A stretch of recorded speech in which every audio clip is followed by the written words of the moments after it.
SunTrust Park as today the Braves wrap up their longest homestand of the 2018 season. The Colorado Rockies are in town, and they have been very rude guests. Hopefully Atlanta can change that in Game 4 today. Hi again, Chip Carey, Tom Glavine, Joe Simpson. The Braves got off to a flying start, winning 6 of the first 7 games on this homestand, but all of a sudden, fellas, the Rockies have won the first 3 of 4 here in Atlanta.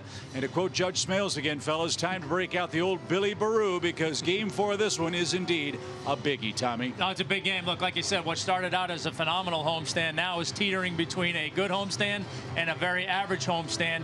And I think the big thing here has been the way the Braves have lost, particularly in this series with 2 games that they had the lead and had the blown save. So psychologically, this is going to be a big game for them today to end the homestand 7-4. Get a win against Colorado, and Joe, they might have just the right guy going today to get them to do that. Absolutely. The veteran Anibal Sanchez will take them out for the Braves. He pitched against Colorado earlier this year, got a no decision. Well, that's kind of in keeping with the way he's pitched against them. He's been brilliant in his career, 4-0, a sub-2 ERA, a 196 average against him. I love having Anibal out there today when the Braves really need a win. Germán Sanchez is the man on the mound for the Germán Marquez, beg your pardon, is the man on the mound for the Colorado Rockies. Anibal Sanchez, of course, is pitching for the Braves.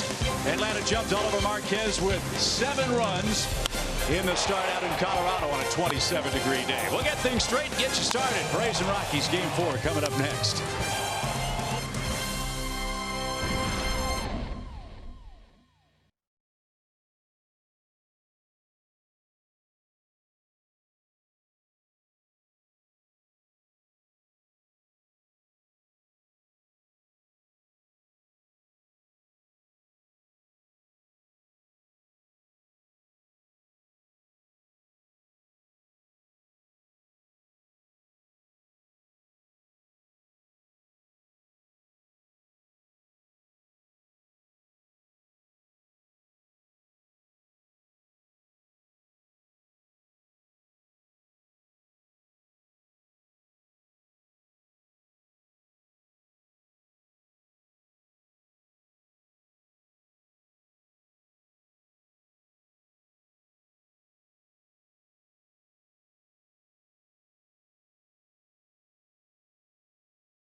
Beautiful blue car on a Hyundai Sunday here at SunTrust Park. It's cloudy, 76 degrees, a chance for some showers later in the afternoon. Hopefully they'll stay away long enough for the Braves and Rockies to wrap up this series without interruption, and hopefully Anibal Sanchez will slow down Bud Black's ball club, which is pulled to within half a game of the division lead in the National League West. He shuffled his lineup order a little bit. Don't have to worry about Ian Desmond or Carlos Gonzalez today. Desmond has been a one-man wrecking crew with 8 RBIs against Atlanta in this series. But even without those 2 in the lineup, fellas, this Rockies team is in high gear. They are playing great, and frankly speaking, I don't want to see them again after this game. I'm with you there. Yeah, Carr goes out of the lineup, but don't lose sight of Parra. He hits .526 against Sanchez in his career, so don't overlook that. Joe mentioned real good numbers for Anibal against Colorado, 4-0 with a sub-2 ERA. You see his numbers on the season. This will be his 18th start, 6-3 with a 3.7 ERA. He's pitched good baseball. And his 4 keys to pitching success today. The first one is number 2 and number 8. Those 2 spots in the order have given him the most trouble this year. The number 2 spot occupied by DJ LeMahieu, 317 batting average, with 6 of the homers he's allowed this year have come out of the 2 spot. And number 8, oddly enough, a 387 average. In between there, really good numbers and sub 200 averages in the heart of the lineup for opponents. And his second one, day games, the Rockies not so good, 16-24. And a first pitch strike gets the day started for Charlie Blackmon, the Rockies leadoff man, and we are underway. It is very muggy, all kinds of moisture around the ballpark, and a little swinging bunt right in front of the mound, and Sanchez gets Blackmon, whose August troubles continue in his first trip to the plate today. 1 up and 1 down. And so right away, Joe, here's one of your keys. The number 2 hitter is DJ LeMahieu. Well, it's just coincidence that it's LeMahieu batting second, but that kind of goes together, meshes together, because he has been a tough out and hit the game-winning homer last night. Right over the 400 sign. It splashed down in Chattahoochee Falls for his 10th home run of the year. And one of 5 hits he's put together in this series.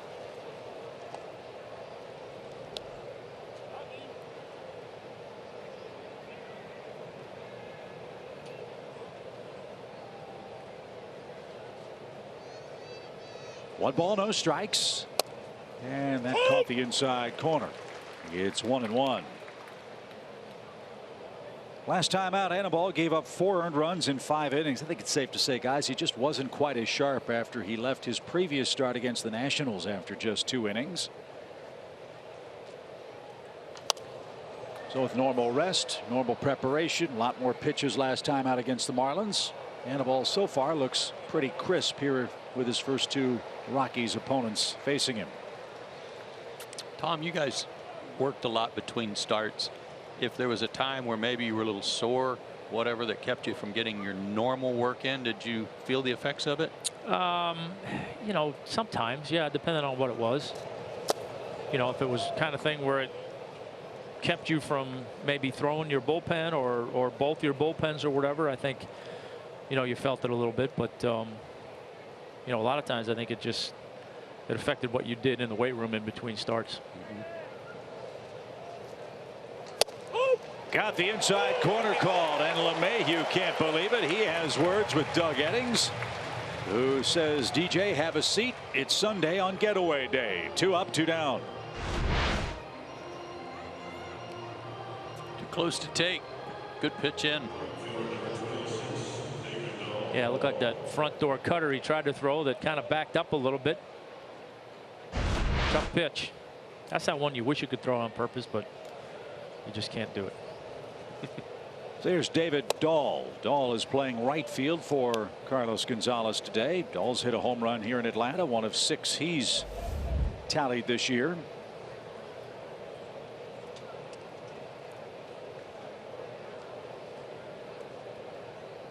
As Anibal goes to work, he is 1-0. He is up and away, ball 2. I have a feeling that if the Rockies either go on to win the National League West or get in as a wild card, this guy's going to have something to say about it. Good looking player, getting more and more playing time. And with Parra and Carlos Gonzalez free agents at the end of the year, a homegrown prospect like Dahl playing meaningful games will give them a much greater idea as to how to approach the construction of their roster in 2019. And 4 straight with 2 outs, and Dahl's aboard in front of Nolan Arenado.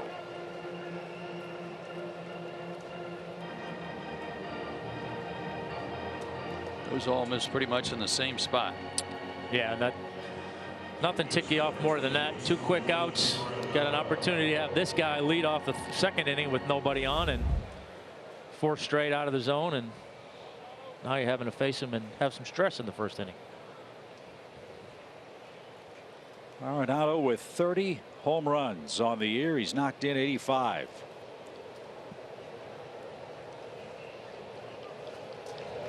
And he spun away from that pitch, which is called a strike.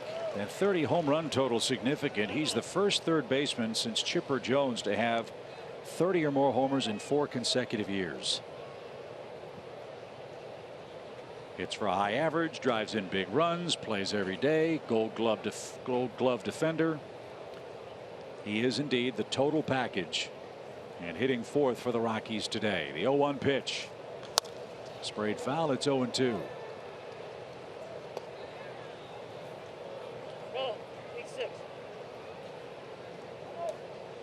Arenado tied with Christian Yelich for 4th place in the batting average race in the National League.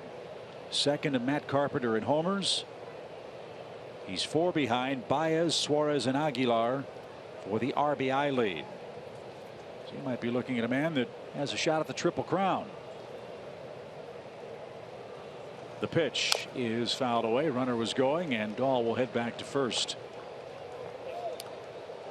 This heavy cloud cover doesn't make it feel like a real day game, but the other part of that day game key today for Anibal is that he's pitched well in day games. He's 2-1, but has a 1.69 ERA and just a 1.44 batting average against. That should play well today. Sunshine starting to peek through here with an 0-2 pitch. And it's popped up over by the Braves on deck circle. And it is into the 5th row of seats. And so, Joe, to your point, those excellent day numbers are our SunTrust confidence play statistics. And you pair that with the fact that the Rockies are 16-24 in day games. You'd think that he has a decided advantage today.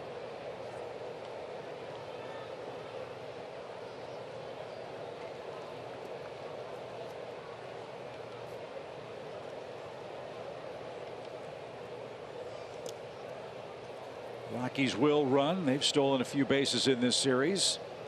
Something to keep an eye with Anibal. Opponents have stolen 13 bases against him this year. That's most on the Braves staff. And a nice short hop pick by Freddie at first. And that ball is going to be thrown out of play as it skipped on the dirt. Doug Eddings saw that quickly.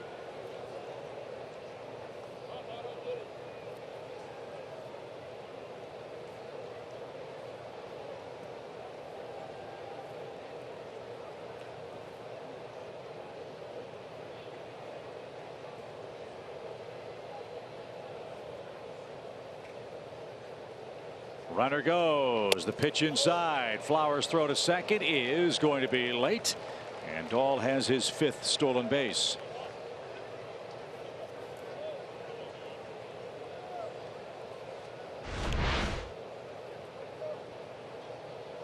That high leg kick for Sanchez gives the base runner a little bit of a head start.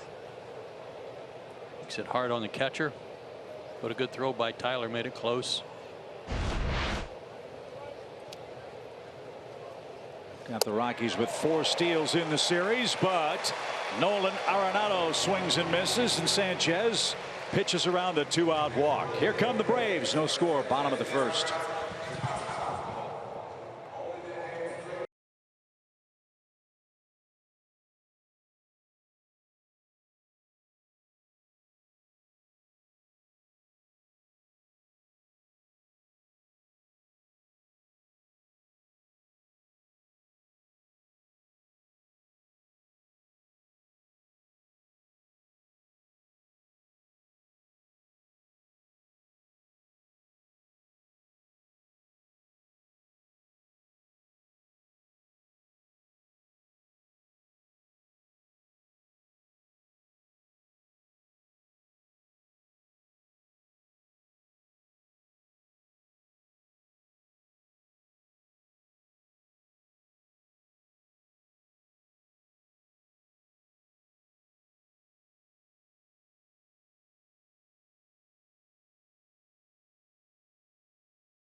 the Braves bats will come to life here in Game 4.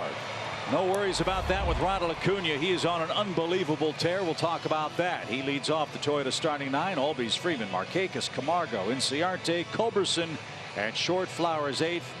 Sanchez 9th. And this is German Marquez. Or German Marquez Sanchez. Or if you Sanchez, want. yeah, whatever you want to call him. Well, whatever you want to call him, he's a really good pitcher. Yeah, you see his last 8 starts, 5-1 with a 2.9 ERA, so he's been pitching well. 10-9 overall on the year with a 4.5 ERA. Really good on the roads. Has struggled at Coors Field. And guys, he struggled in the first inning. Yeah, big time. A 9.75 ERA in the first, 3.52 average, 6 homers.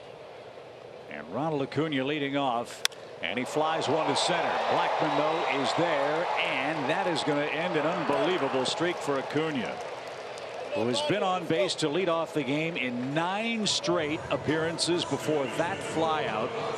That is the longest run in baseball since Johnny Damon did it 10 consecutive games 18 seasons ago when Ronald was 2. How about that? So 1 away. Different scenario for Marquez tonight. When he faced the Braves, it was 27 degrees at Coors Field. As this one is smoked to first. Nice pick. Race to the bag, and he will beat Albies. And that is the second out. It was apparent in Denver, Joe, that Marquez couldn't feel the baseball. No, he walked a bunch of guys. It was a bad outing for him. 4 2/3 innings, 7 hits and 6 walks. Yeah, easy gas, nice easy delivery. Ball gets up there in a hurry. A lot of breaking balls in 27-degree weather and in Colorado. I got to imagine that curveball was a struggle to find. Yeah, 4 of those runs came in the first inning, and Atlanta jumped all over him out at Coors Field. He's got the first 2 outs. Now he faces Freddie Freeman, and there's some of that easy gas right there for a called strike. Freddie still leads the National League in hitting at .320. Nick Markakis 2 points behind him. And Nick waits next. But first, an 0-2 pitch.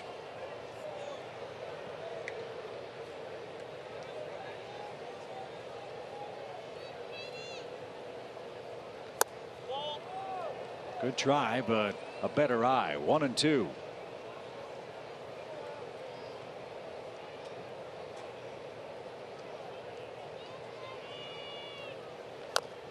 You know, this Rockies team, getting to see them this stage of the season, you know, a lot of question marks regarding their starting rotation. They appear to have the right people in the bullpen. They're just not having great years, but good people who have been there and done that. They have a tremendous defensive ball club, especially on the infield. Great lineup. So is this rotation good enough? And from what we've seen, it's pretty darn solid. No, pretty solid. And you would, you know, pitching out in Colorado, I mean, you'd wonder, but they got the 3rd most innings of starters in the National League, which is surprising. Freddie launches one deep toward left center field. Blackman on his horse to the track, to the wall. It's high off the wall. He just missed. The wind is pushing the ball toward left center. That one went a mile high and needed to go another foot for a homer. It's a double with 2 outs. I think the Braves are going to make sure that it didn't hit somebody's hand or hit on the other side of that yellow line. Oh, right on it, right in the seam, it looked like. Just short. So Freddie with his 34th double is at second for Nick Markakis. Nick at .318 on the year. Nick's had a remarkable year, as you know. 152 hits, 99 singles, to go with 37 doubles, 2 triples, and 14 homers.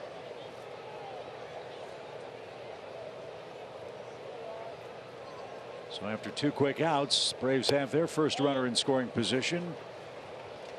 And Markakis now an even count. He made some pretty good pitches on Freddie just before the double. Yeah, he wanted that 0-2 fastball that Freddie took, and Freddie fouled off a tough curveball.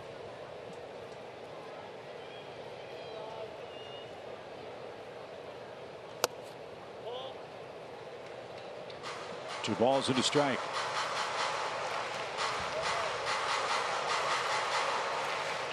Marquez was a former Tampa Bay Ray.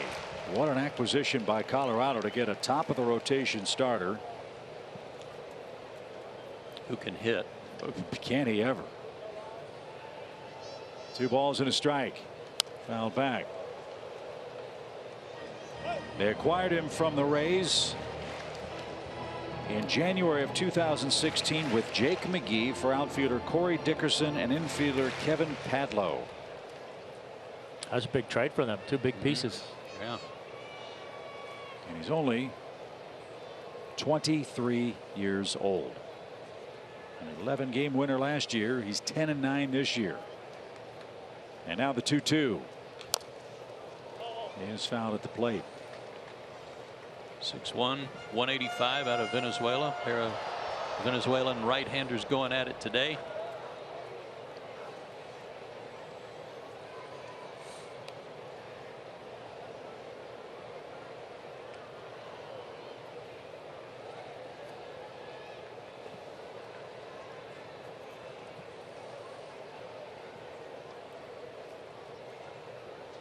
A long lick in by Marquez now.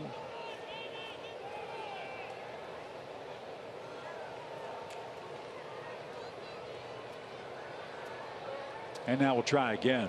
2 balls, 2 strikes. Freeman at second. Big lead. No score. A couple of times in this series, the Rockies battery hasn't been able to get on the same page.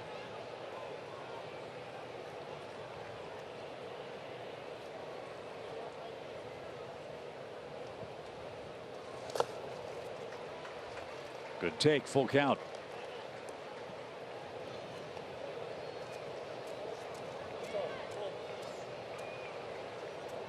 Doug Eddings behind the plate today. I love him behind the plate because he's always the guy that throws the ball back to the pitcher. If he puts a new ball in play, he's the guy delivering it. Got a good arm. Nick Markakis with 59 2-strike hits this year. We'll try to tally one now, and he's putting up a great fight, forcing the pitch count of Marquez to climb here. Again, he got the first 2 outs pretty fast, but now he's going to need at least 17 pitches here in the opening inning. The opening inning has been his most difficult. 27 runs allowed. 27 of his 73 total.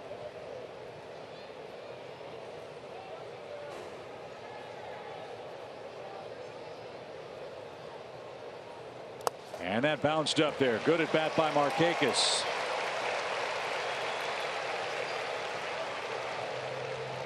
Marquez will walk you. That's 48 of those in 136 innings.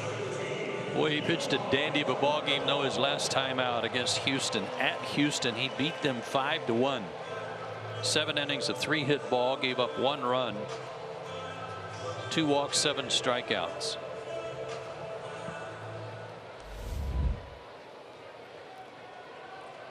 So he has some 2-out trouble here with Johan Camargo up there.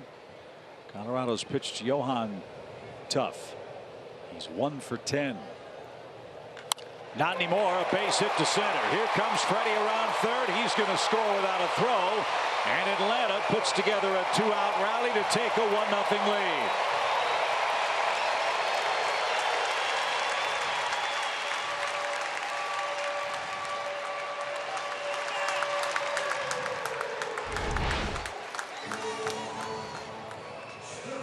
Wow, that pitch was away. Away, up a little bit.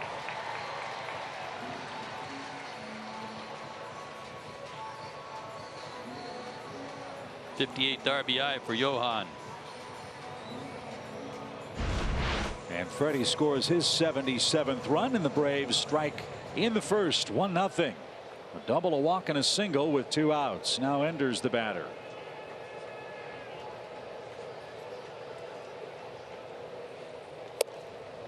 It's the most amazing thing, isn't it?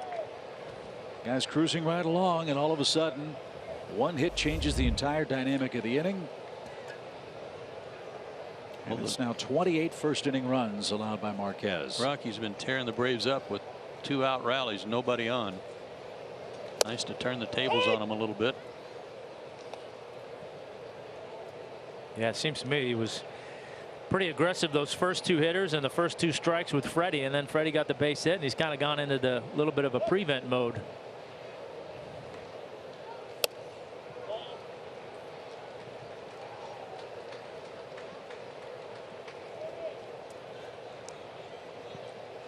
.21 pitches. As Joe mentioned, he threw just 104 in his last outing against the Astros. A brilliant performance. And that one is in for strike 2 called. Nice breaking ball there. It took a little off.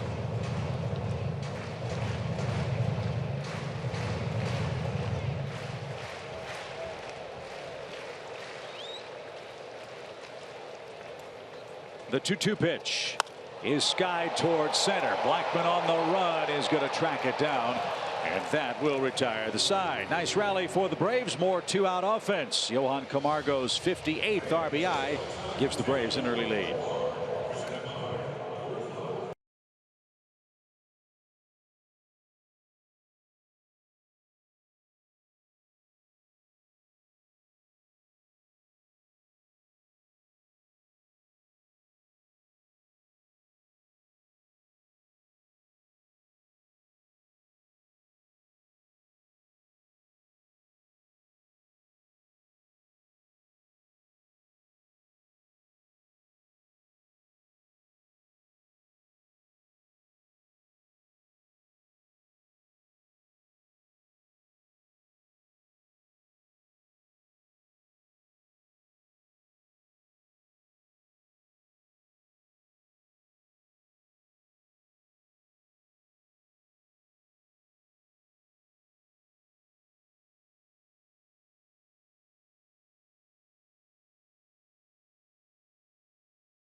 Pitch tracking, in-game highlights, live radio, stats, news, and more. Download MLB At Bat today. Great to have our stage manager, Ali Treon, with us here in Atlanta this afternoon. Shan Hartzog, our statistician, upstairs. Game 4, Braves and Rockies. Atlanta's jumped in front 1-0 on a Johan Camargo 2-out hit. So Trevor Story leads off in the second. He's at 25 homers, and he's driven home 83. After this game, Colorado heads back home. They've got a 6-game homestand. San Diego for 3, then the Cardinals for 3. This one's hammered toward left. Will it stay in the park? It will not. A line drive homer into the Rockies bullpen, and we are tied.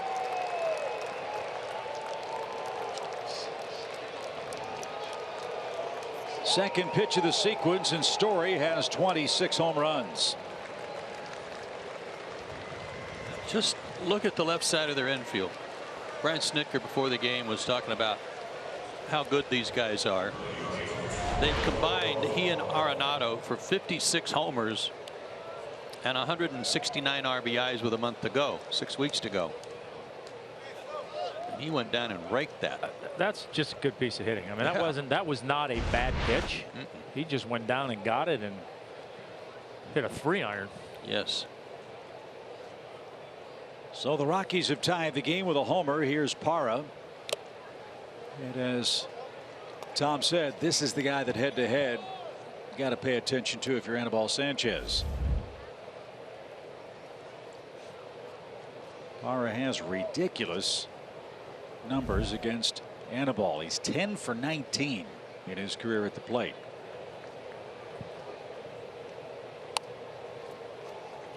And Parra had the big hit in the 9th inning that tied the game off A.J. Minter. At 3 apiece, then the Rockies 2 in the 10th to salt it away. A heartbreaking loss for the Braves, who were a strike away from winning last night. 0-2 pitch.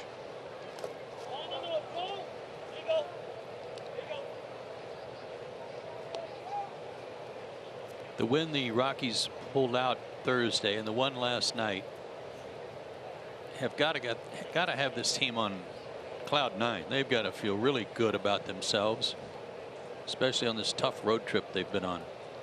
When you win games like that, I would guess, Tommy, as a player, you start to think, well, this may be our year. This may be our time. Because no question. Yeah. The way they won it was so rare. This is the 25th anniversary season of the Rockies. Yesterday was the 3rd time in their history they trailed by 3 or more runs in the 9th inning on the road and won. Think about how many games they've played. Yeah.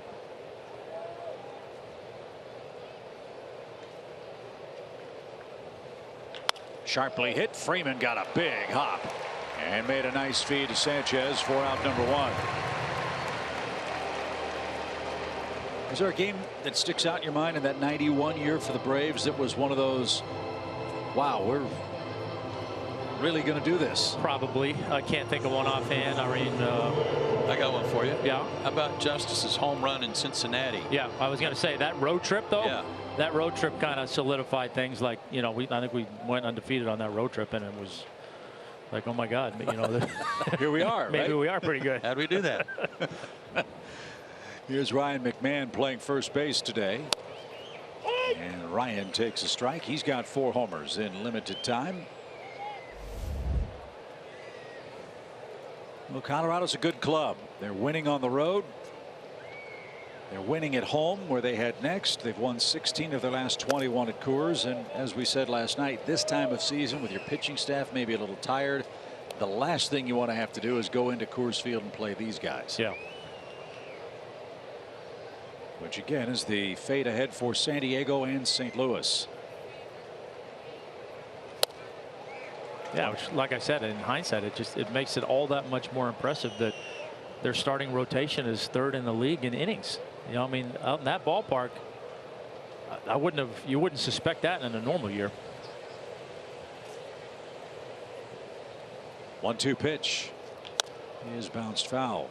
If I were Anibal Sanchez, I'd take exception to Tony Wolters getting a little too good a look at my pitches in what might be the on deck circle, but isn't really. He's almost behind home plate. Yeah, I mean, there's a foul ball. He's got a chance to get hurt.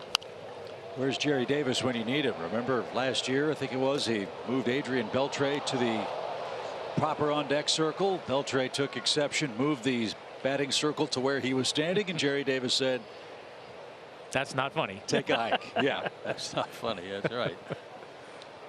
Although it was kind of funny. 1-2 pitch. That's over the outside corner, and McMahon was frozen. 3 strikeouts for Sanchez, and 2 are out.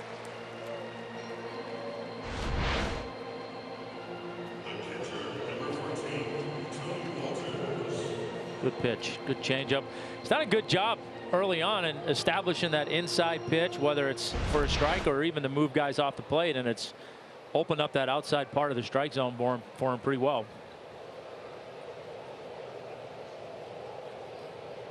Interesting walk-up music for Tony Wolters. They play the old ABC News theme. I'm assuming that's for Barbara Walters. No relation. That's just a guess. We'll have to talk to Matthew Kaminsky, the ever clever Braves in-house organist, as Walters takes a strike. I told him he'd hit his high spot for the year when Ryan Braun came to the plate the other day and he played You're Cheating Heart. That was a beauty. 1 ball, 1 strike. Joe West leading the National League umpires today in appeals at third already. Yeah, already. He sure is.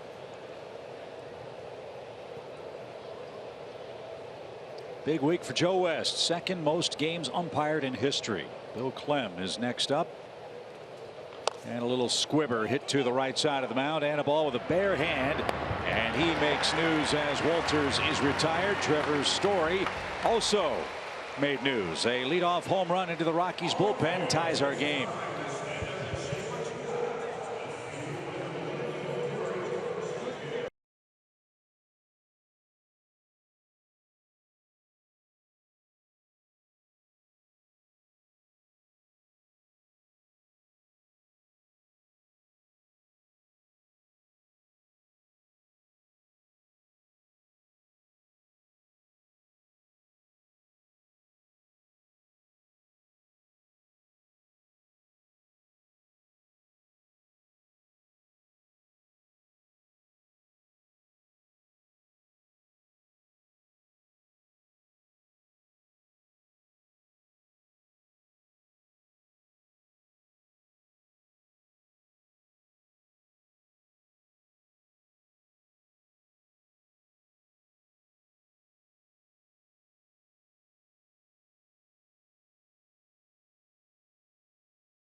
Last night, but every single day third base coach Ron Washington leaves a note in the guy's locker. It says attitude, commitment, and effort, and he always has a handwritten different quote on it every single day. He's done this for about 15 years. Well, he left a really cool one today that Ozzie really liked. Ozzie Albies put it on his Instagram, and it says, no matter how you feel, get up, dress up, show up, and never give up. And it's such a cool thing that Ron Washington is so consistent with this. He prints out about 41 every single day, gives one to every single player, coach, and member of the training staff, guys. That's a great one, Kelsey. Nobody works harder. And as Ron would tell you, you got to work hard if you want to win. And he wants to win. As Charlie Culberson leads off for Atlanta, tie game 1 apiece. 7, 8, 9 on the lineup card for the Braves. Charlie's looking for his first hit against the Rockies in this series. Batting .292. He's got 6 hits on the homestand, and he's also pitched an inning. I asked him today, I said, were you a little sore yesterday? And he said, nope, but I'm feeling it today. It's usually the second day you get you.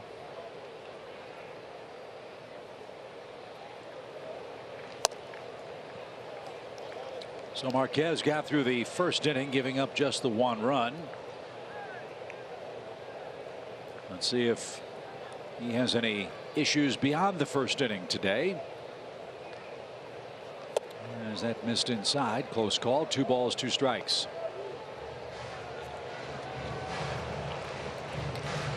Yeah, that pitch so far today has been a little inconsistent. It's either been really good or he misses up there.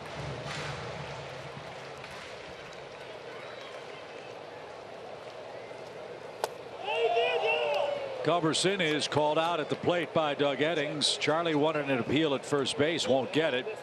And that's strikeout number 1 for Marquez, disputed by Culberson, who's starting at shortstop today.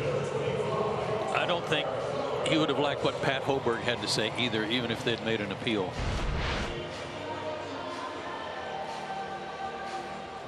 Well, if Charlie was pitching, he would have wanted that call. So of course.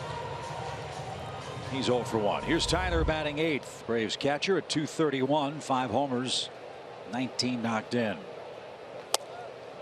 And that's high. Braves have a chance to post the first score in the division today. Miami and Washington are playing scoreless third inning. The Mets and Phillies have an interesting game ahead later on tonight. They're playing in Williamsport, Pennsylvania, side of the Little League World Series. Braves are a half game ahead of the Phillies in the division.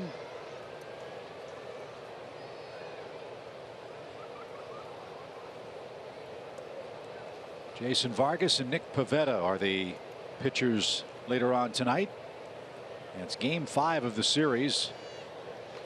The Phillies and Mets have split the first 4 games, 2 wins apiece. Like Tom said, you go in for a long series against the Mets right now, it's not going to be any day at the beach with their pitching staff back intact.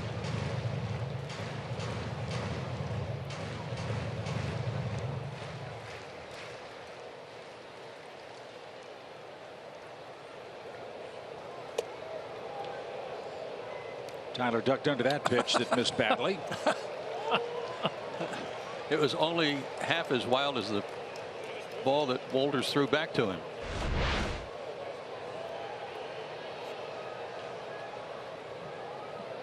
Tony Sale went into center field.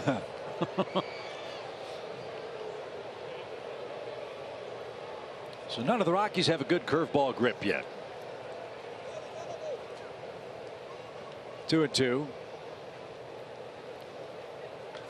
And lifted into the range of Nolan Arenado at third base. He'll drift back to the edge of the grass and quickly 2 are out.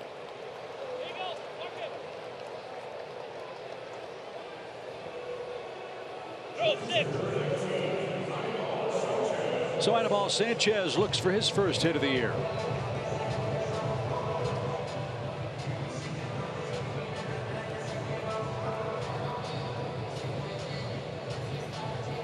Big contrast in styles on the mound. Certainly a big contrast in results at the plate for today's starting pitchers. And Marquez will lead off the Rockies' third. As this one's tapped towards second, that should be easy, and it is. 3 up, 3 down for Marquez. He's going to lead off in a 1-1 game here in Atlanta.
To enjoy our T-Mobile built for baseball.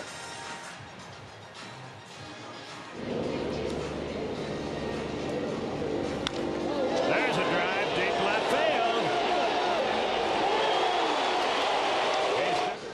Added to that. I'll be darned. He just can't get him out. So we found the 2 balls that he hit hard off me. Wow. Here we go. Hey, like I said, I don't feel bad. You look at some of these numbers, you know, LeMahieu against Fulte and Parra against Anibal. I owned Mike Redmond compared to those guys. We had nothing to do with that. I know Gretchen's always got something up her sleeve. So the next time a Brave goes into Cooperstown, Gretchen, don't ask me to do anything for you. Here we go. But that was uncanny, wasn't it? Oh, God, it was unbelievable. It didn't matter what I did. I mean, those were the two balls I think he hit hard off of me, and everything else was just like, okay, well, how are you going to get a hit here? Well, this guy knows how to hit. Yes, he does. German Marquez is 15 for 42 at the plate. That's a .357 average.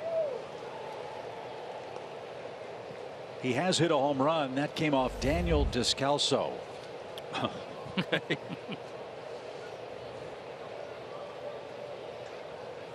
The 2-strike pitch is shot toward Albies, who makes a running catch to his right. And Marquez flirted with a leadoff hit, but he's retired, 1 man down. Guys, just what Colorado needs, another offensive player at the bottom of their lineup. I'm surprised he hasn't pinch hit. Tyler Anderson has pinch hit 0 for 1, but not Marquez. And he's only struck out 6 times. So it can be done. Put it in play. 4 up, 4 down for Anibal after the Story home run. Now Charlie Blackmon's the batter. He tapped out to the Braves right-hander to start the game. And he's going to line one right back at Sanchez, who gloved it, dropped it, and then threw him out.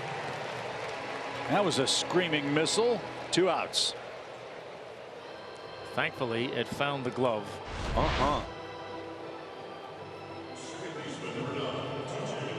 Sure did.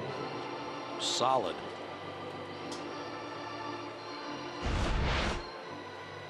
Newcomb got hit a couple of times the other night. Max Fried got smoked a week and a half ago or so. Boltonevich got spun around last night. One just missed him, and one that he had to go to the seat of his pants to field and throw out the base runner. A good play.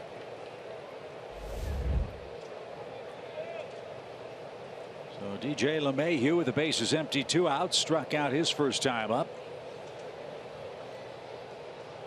And he unloads to left field and deep, and Sanchez knew that one. That one's about 4 rows up. And LeMahieu has hit his 2nd homer of the year against the Braves.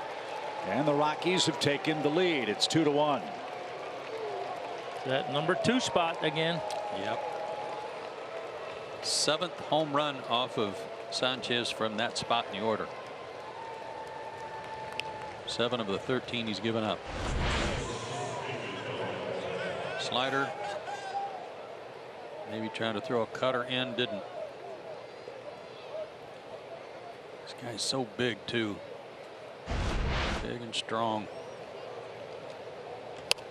Now Dahl dumps one into left near the line. That is going to drop in safely. Acuna late getting to the baseball. Would have been a double anyway. And it's back-to-back hits for the Rockies. All 3 of their hits have gone for extra bases today.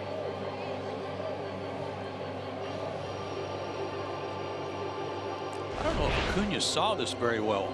Either that or he just thought it was going foul. Yeah. You know. Well, that's what makes this lineup tough. I mean, a lot of the similarities to the Braves, to where, you know, they can do a lot of damage with 2 outs and things of that nature. But you might navigate through that bottom portion of the lineup and maybe 1 or 2 guys at the top, but they can throw some thunder at you in the middle and put up some numbers in a hurry. And a lot of interchangeable parts in the lineup and in the field.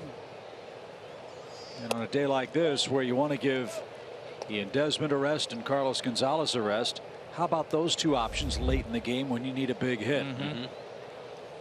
Yeah, this would it's never it was, you know, the Blake Street Bombers and Coors Field. I mean, it was never enviable going out there to have to pitch against those guys, and this lineup to me is very similar. You cannot look forward to facing these guys in Coors Field. Out of play foul by Arenado. 1 ball, 1 strike. And then when you factor in, guys, I think in July they set a team record for ERA in their home ballpark. If that keeps up with this offense slowly percolating, and to a man, we talked to the Rockies people, they say they haven't really as a club been swinging the bats all that well or up to their lofty standards. If that changes, look out. Well, as good as they've swung it this series and as good as they've played over the last 43 games, I'd hate to see if they're really firing. Well, again, the best record in the National League since the end of June, and they have not played a team with a losing record in any of those games. Yeah, On the day they played them. This is their 44th such game in a row, and they've won 29 of them. They, like the Braves, have a tough schedule by opponent's record going into the final days of September. They have 7 games against a club with a losing record, and they're coming up here in the next week and a half. All 7 of those games would be against the Padres.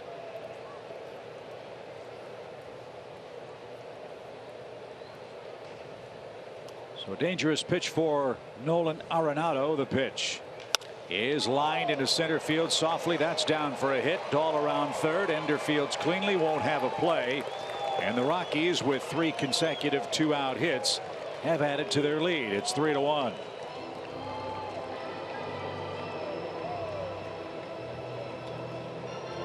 '86 RBIs for Arenado. Not a bad pitch. Off the end of the bat a little bit, dumped it in there.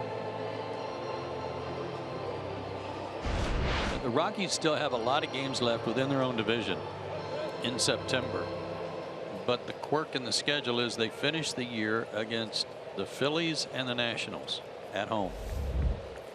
Yeah, it'd be interesting to see how that all plays out with the division and the wild card, because if they're all kind of beating each other up there at the beginning of September and towards the end of September, that could allow somebody else sneak into the wild card, make it difficult for that team that doesn't win their division to get the wild card. Yeah, and if they run the table conceivably against Philly and Washington, they could decide 2 division races. They could win theirs, and if the Braves take care of their business, well, that would certainly help Atlanta's case.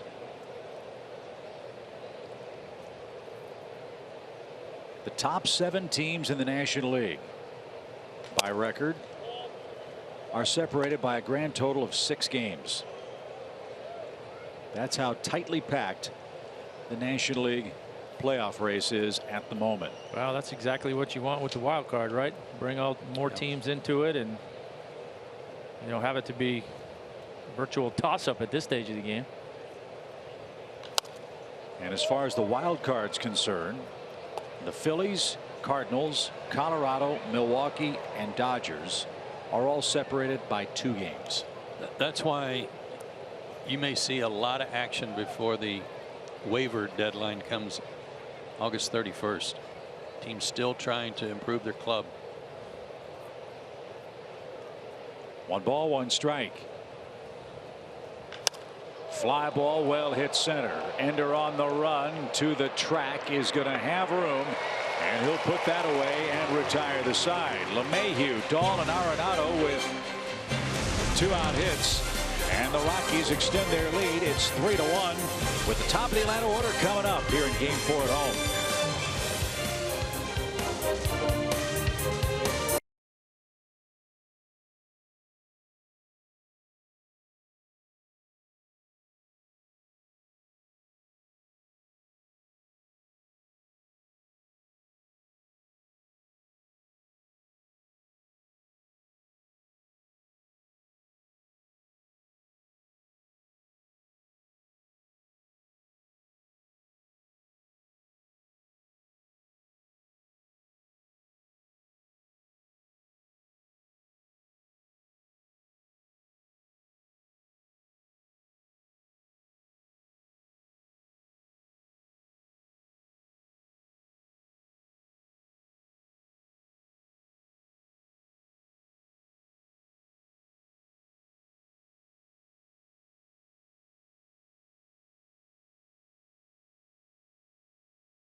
presented by Synovus. 8 homers, 15 RBIs, and 11-game hitting streaks. Not too shabby. No, not bad. I mean, I say this every day. I don't remember writing down that a player in a 10 or 11 game stretch, as this one smacked toward right, and Dahl is there. In 11 games, 21 hits and 8 homers for Ronald Acuna. Yeah, I mean, it's just been impressive, and he's done it. You know, it's not like he's just gone up there and hit just fastballs. I mean, he's attacking the fastball. He's hit a lot of off-speed pitches. I mean, you know, he's a tough out right now, and that's why obviously he's putting up those numbers. But he's really made this offense go. And he is certainly injecting himself into the Rookie of the Year competition in the National League. Not that he wasn't fully invested, but after he missed a month, his numbers were slightly down compared to some of his counterparts. Well, he's taken care of that. Ronald entered today's play among rookies, second in average, second in homers, fifth in RBIs, second in multi-hit games. And of course, this unbelievable hot stretch during the homestand. No, I think you're absolutely right. I think that speaks even more to how hot he has been, because he has interjected himself in that conversation. I mean, you know, he's a guy that didn't start the year here for obvious reasons, and then he goes on the DL for a month, and you would figure, okay, he's not going to be a part of that for that reason. But man, he's put himself right in the middle of it. I've said this before. I never expected him to be able to quote unquote make up ground. Right. Like he has, and it's been phenomenal. So Marquez has been given the lead now after a run allowed in the first inning. He's now set down 6 straight. Freddie Freeman's the man that got that rally started with a double off the yellow stripe in left field, and he jumps on the first pitch and pokes it out of play foul.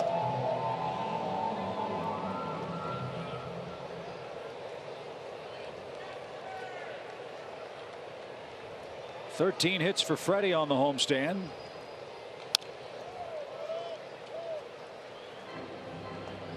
He's gotten on base with a hit or a walk in 34 of his last 36 games. And after that early July swoon, he has come back with a vengeance. Mr. Consistency at the plate. As this one's hit into the shift, and a tricky hop. Wow, that almost spun LeMahieu around. It was hit so hard, but he makes the play, and the Braves are out of luck in the 3rd inning.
In-home Wi-Fi experience, and by Delta Airlines.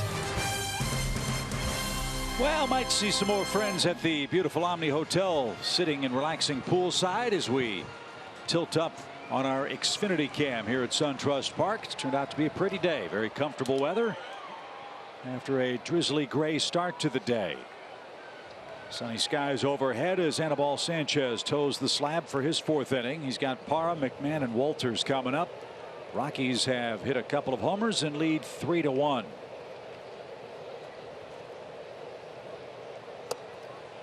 And that's outside ball 1. For a day game in August, Yeah, you couldn't ask much better than this. Real nice.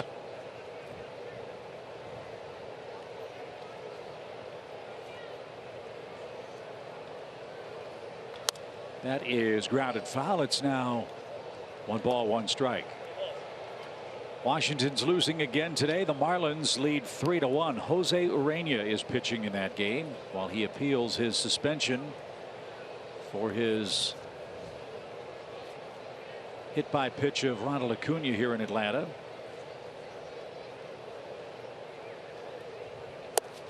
There's a strike. Don Mattingly said that it would probably not be in the Marlins' best interests to have Urena face the Braves. I wonder if after he pitches that game they wait a couple of days and then maybe go ahead and take the suspension to avoid him facing Atlanta in that 4-game series. He's swinging a miss. There's Anibal Sanchez at his best. Parra's struck out. That's number 4 on the day. 1 away.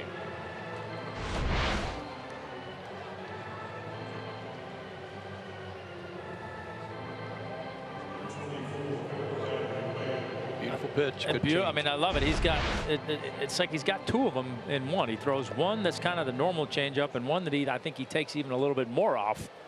And that's the one that really gets guys out in front. Swing and a miss by Ryan McMahon. McMahon was a high draft pick too. He was a 2nd round pick out of Yorba Linda, California.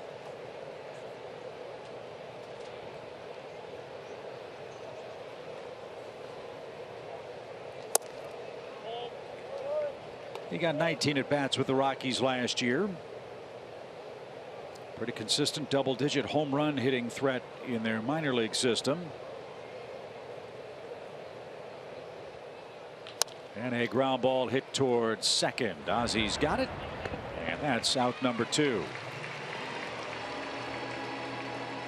Yeah, McMahon is a guy that can play just about any place on the infield. That is one of the overriding organizational philosophies the Rockies have. They don't necessarily draft a de facto second baseman. They want a guy who can play all over the place. And McMahon is one of them. 2 outs. Here's Walters.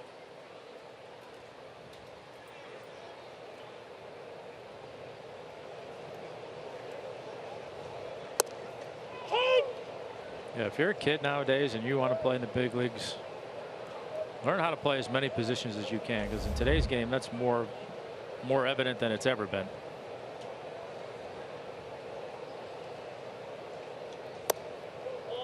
Yeah, it used to be you would hear people talk about, oh, if your son wants to get to the big leagues quickly, make him a catcher. That's a straight line to the big leagues, but there are other avenues nowadays, like you said.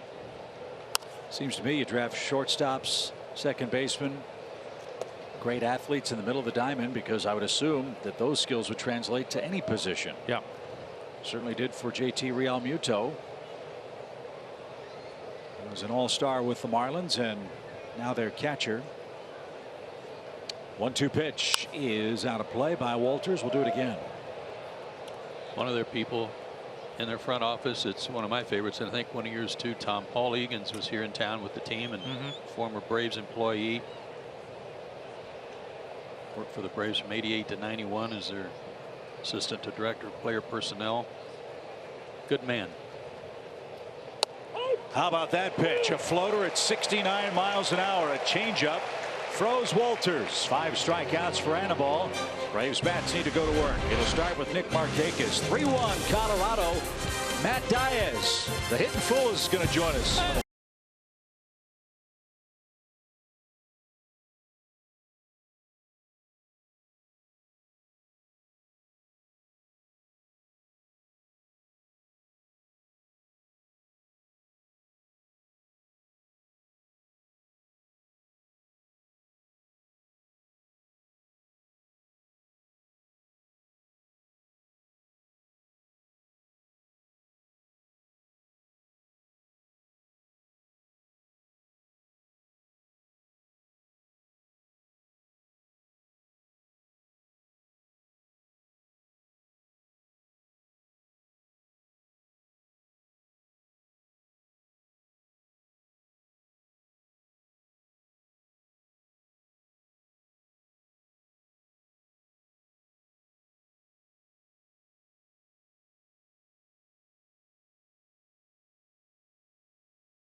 And it's always a treat to welcome the hitting fool, Matt Diaz, back to SunTrust Park. Now the big star of MLB Network Radio. Yeah. You do a great job, Big man. wig. Well, I appreciate that. I don't know big star. I'm on once in a while, and I enjoy it thoroughly. It helps me stay involved with the game and follow this exciting young Braves team, that's for sure. I was going to ask you about that. Obviously, your affiliation and affinity for the Braves is one thing. From a national perspective, are people buying into this ball club as a division-winning club or certainly a playoff team in the National League? Yeah, certainly. I think Tom can probably speak more to this. I think the national concern is for the Braves starting pitchers. They're just unproven in September is what they're saying. A lot of younger arms that aren't used to pitching that extra month of the season, wondering if it's going to wear and tear on them. But it seems from the outside perspective, like I said, I'm not at every Braves game, and this is actually my first one of the year, so I don't get to see it. But it seems like they are doing a good job of trying to give them their rest now with 6-man rotations here and there, skipping a day here and there. So it feels like the Braves have a pretty good pulse on what the concern around the nation is. Nick Markakis leads off. He's kind of taken over your mantle as the hitting fool. How about the year for Nick Markakis, Matty? Oh, the only person not impressed with his year so far is his son. I got to interview his son at the All-Star game. And I asked him if he thought his dad was going to get any hits in the game. He said, no. Have you seen the other team's pitchers? Well, that was his 100th single this year and his 153rd hit of the year. Matt, with the changes in the way people are evaluating talent anymore, I never thought of you as anybody other than a guy who saw a ball, hit ball. That's not to say you didn't do your homework. Right. But I know you did. How much stock do you put in that these days? Yeah, so, I mean, there are measurables now that we didn't have, but I just think they just give words to things we already knew. When they said that guy has a sneaky fastball, now we can quantify that and say he has a high spin rate on his 4-seam fastball, right? When they say that guy, the ball never comes down off his bat, you know, now we know the exit velocity is higher than it once was. And when we say that guy is rolling over everything, now we can say his contact point and his launch angle aren't what they are when he's on. They are just measurements. They're just measurables, but they're not meant to build a swing behind. I have yet to coach. I coach in high school now, and I coach youth baseball. I have yet to tell a kid, hey, let's really pull that down and get that 4-seamer spin rate up so we can get this next guy out. We don't do that at younger levels. 2 quick strikes. And is it hard from the coaching perspective to teach kids to see ball, hit ball instead of, well, my launch angle needs to be 29.3 degrees to hit the ball out of the park? Yeah, when you have a center fielder who runs a 6.5 60 come to you and tell you that he wants to work on his launch angle, you throw up in your mouth a little bit, and then you talk to him rationally, and then you say, listen, let's hit the ball hard. And if we hit the ball hard and then we can consistently, then we can make an adjustment about elevating and celebrating. But let's not elevate, then hope to hit it hard later. Swing and a miss by Camargo. 1 on and 1 out for Ender Inciarte. I always ask Tom or John Smoltz or Jeff Francoeur when they're in the booth with us if they could encapsulate their Braves experience in a sentence or two. If you could do that, Matt, what would you say your Braves experience was like? My Braves experience was a professional led by a professional. I mean, Bobby Cox comes to the forefront of my Braves experience. So they asked me today at the Alumni Sunday what my favorite Braves memory was, and it was simply Bobby Cox getting ejected for the first time on my behalf. Tom had something to do with that there. He was pitching for the Mets, but. Well, it was probably a strike, and you complained. Well, no, you were getting the strike, Glav. You were absolutely exactly. It was a strike, and you earned the strike, Glav. But then Wagner came in and got the same zone you did with about 15 miles an hour more. It wasn't fair. So Bobby got thrown out for you. For me, time. on my behalf. That's really? My favorite Braves memory. Yeah. Yeah. Unfortunately, we didn't have a '95 World Series moment when I was here, so had to dig through some of those. But yes, and maybe getting to make contact with a Philadelphia Phillies fan was one of my favorite memories too. You know, the guy in spandex that you guys so eloquently called. That was a lot of fun too. Yeah. Anytime you can draw contact with a Phillies fan, you're doing something right. Charlie Culberson's the batter with a man aboard. Yeah, unfortunately, the way the game is now with replay and review, we talk about records that'll never be broken. Bobby Cox's ejection record is never going to be broken unless replay disappears. Snitker may try sometimes. He told me today if he's kind of on a streak right now. I didn't get to see him much before the game. He saw me down on the field before it. He said, hey, if I get run early, come hang out in the locker room. So he did not get run early, but who knows? Nolan Arenado with the toss across in time. Matty, it's great to see you, man. Welcome back to Atlanta. Don't be a stranger. Yes, sir. Thanks for having me, guys. High school coach and the star. That's right, the star of MLB Network Radio. 3-1 Colorado.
Visit Synovus for your banking, lending, and investing needs. Synovus, the bank of here.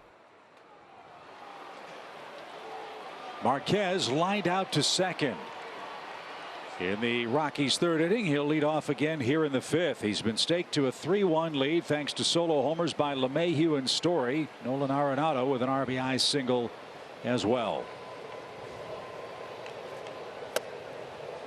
The Rockies are trying to do something they have never done before today. They have never swept a 4-game series here in Atlanta. And this one's popped into shallow right field, foul ground, and Freeman on the track will take care of the pitcher. And Sanchez is set down 5 in a row again. 1 away and back to the top of the order.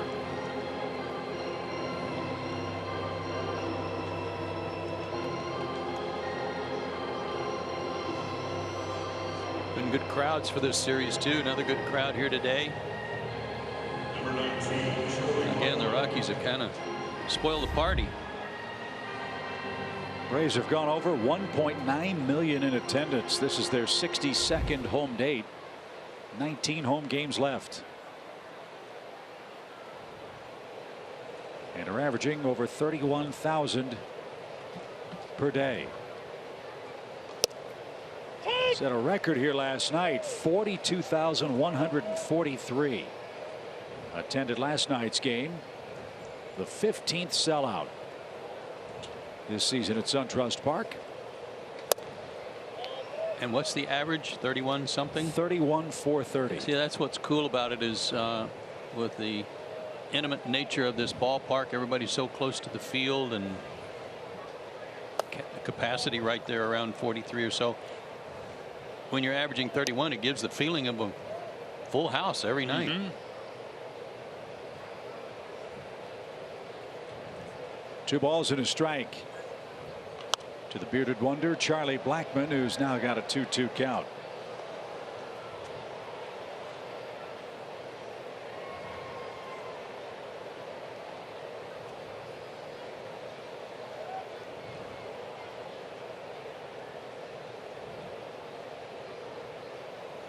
Base is empty, 1 out, 3-1 game, and the pitch is fouled away at the plate. Blackmon almost screwed himself into the ground. He swung so hard he just couldn't wait any longer and was lucky to tip it. Yeah, you got to just sell out and really be looking for that pitch to be able to stay back and take a good swing at it.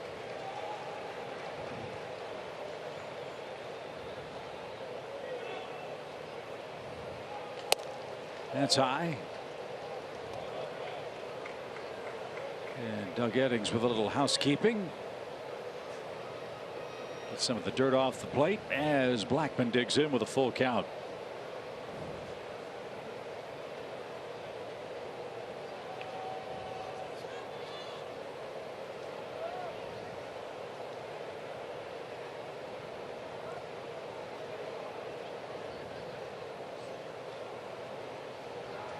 And that's outside, ball 4. So Blackmon's aboard with a 1-out walk.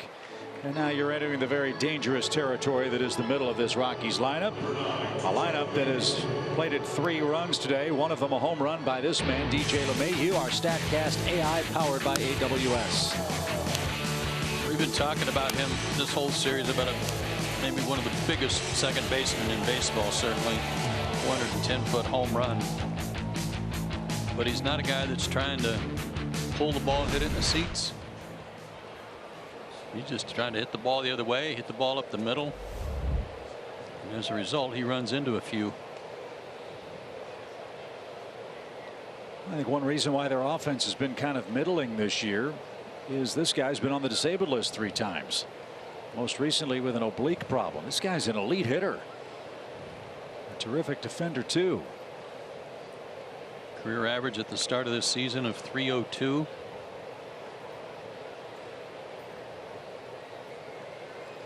In his full seasons with the Rockies, after being up and down a little bit, his home run totals were 2, 5, 6, 11 2 years ago, and 8 last year. 8 in 609 at bats. And he's already got 10 this year, 11. Tied his record.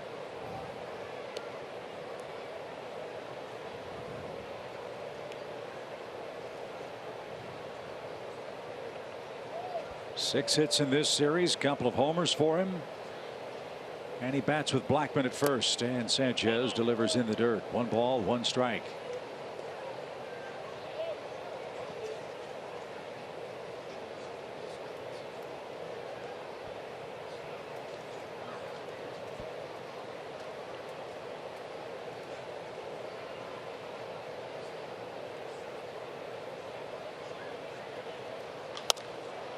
Popped into right. Long run for Nick near the line. Still chugging into foul ground. He'll get there.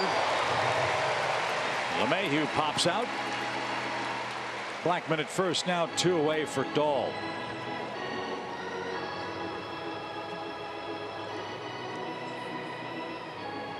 There are a lot of things to love about SunTrust Park. One of the things I really like is that it's a very fair park.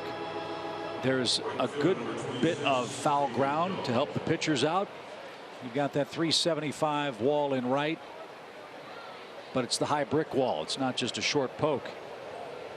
400 to straightaway center, 385 to left center, 335 down the left field line, 325 down the right field line.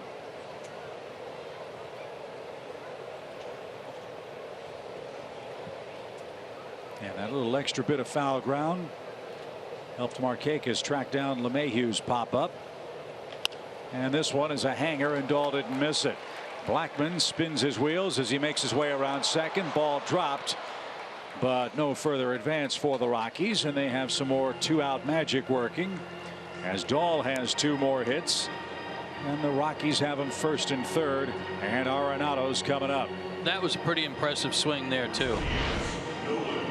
He was already out on his front foot, but kept his hands back. Once his weight shift forward, there's a little pause there, but all he had left really were his hands, and had him back far enough he could still get to it. Yeah, and I think what enabled him to do that was that ball was up just a little bit. The other ones he's thrown have finished down knee high. That one kind of stayed thigh high and used his hands nice.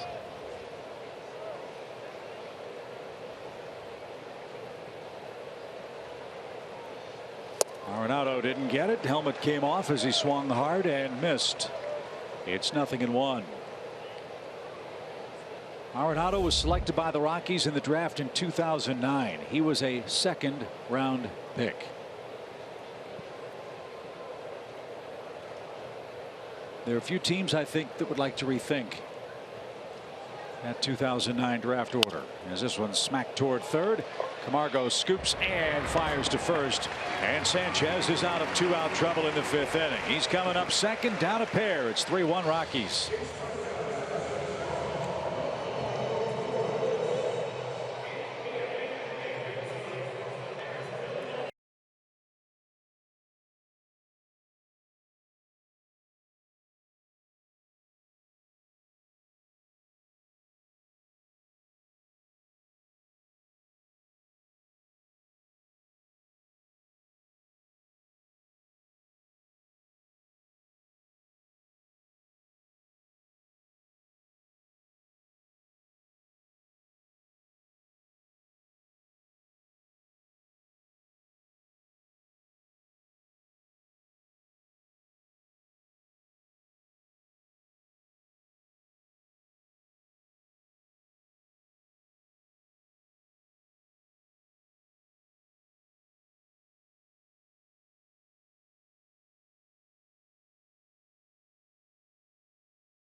for the Braves. And, you know, the pitchers have been doing a pretty good job at the plate. Both Julio Teheran and Mike Foltynewicz picking up hits in their last starts. And I spoke to hitting coach Kevin Seitzer about what he's doing with them. And he did say there's a little competition going on between them. So for every at-bat, the starting pitchers can either gain points or they can lose points. You can see the graphic on the screen of what he keeps track of. It's actually the same numbers he keeps track of for hitters, but he makes it a game for the pitchers. So at the end of the month, every starting pitcher puts in $100. The most bunts gets their money back. The most points gets the rest of the pot. And Seitzer said he used to actually try to collect the money, but now he just gives the finalized sheet to Julio at the end of the month and says, go get your money, because he said Julio is such a good hitter. But Tom Glavine, did you guys do anything like that to keep it competitive between the pitchers? We did. I mean, it was predominantly smack talking, but yeah, we used to, you know, we would have the guy who, and we had different things, whether it was a combination of batting average and sack bunts or home runs or whatever, where at the end of it all, the loser had to buy dinner. So there was some money involved. You were talking before the game about the importance of the so-called quality at bat by a National League pitcher. This one's hit toward Blackman in center, and he'll make the play. These aren't just meaningless times at the plate for these guys who work on the mound to make their living. No, look, I've always said it, you know, I think it's a matter of pride, a lot of it, right? Right. You can do a lot of things to help yourself win a game beyond how you pitch or what you do on the mound. And that was always my thing. I was going to give Bobby enough reasons to take me out of a game because of my pitching. I wasn't going to let him take me out of a game late because I couldn't lay down a bunt. I mean, that was inexcusable to me. So that was the stuff you worked on. But yeah, I had a conversation with Walt Weiss yesterday, and he brought up the winning percentages of quality at bats for National League pitchers. I was blown away by it, and the quality at bat being defined as either getting on base or moving a runner over via sac bunt, what have you. And you know, you get to that point where your pitchers are getting two or three quality at bats a game. The winning percentages are over 500 and in the 600s when they start having two quality at bats a game. So it shows you the importance of being able to do it. And like we talked about last night a little bit, you start getting into the nitty-gritty in September and start getting into playoff games, runs are at a premium. You better be able to move guys over when you have opportunities and play small ball, because that's a big part of having success in the postseason. Ooh, that was a pretty good pitch. Arenado was on his way to the dugout at third base as Marquez thought he had struck out Acuna, who's lined out twice. He is beginning to roll. And he does get the strikeout. Acuna chased one in the dirt, slams the bat down in frustration, and we are headed to the sixth. Marquez is dealing and leading 3-1.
pretty car on a beautiful day in Atlanta. The Braves try to chop down the Rockies, who through 5 innings have ridden a couple of homers.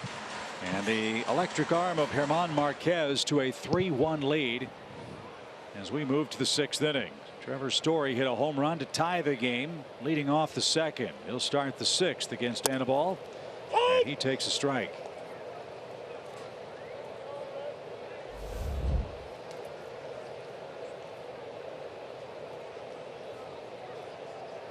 Story, Parra, and McMahon are due. And that chased him off the plate inside, even count. It's 3 o'clock on Sunday in Atlanta. The Braves wrapping up this homestand. Have been held to 3 hits and 1 run.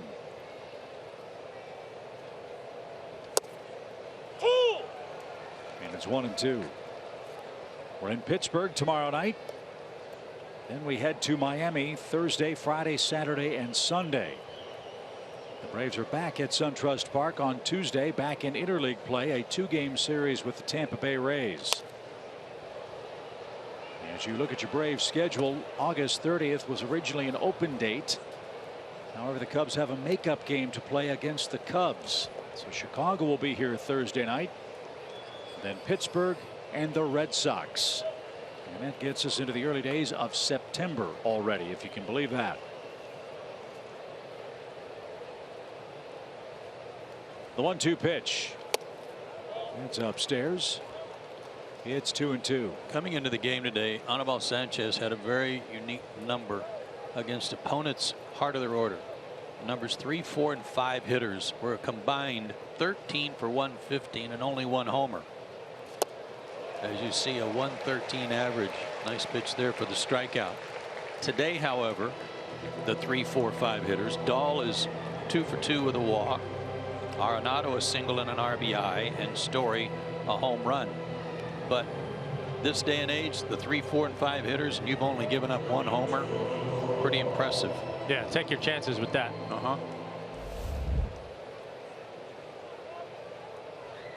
Parra's 0 for 2. He has bounced out and struck out.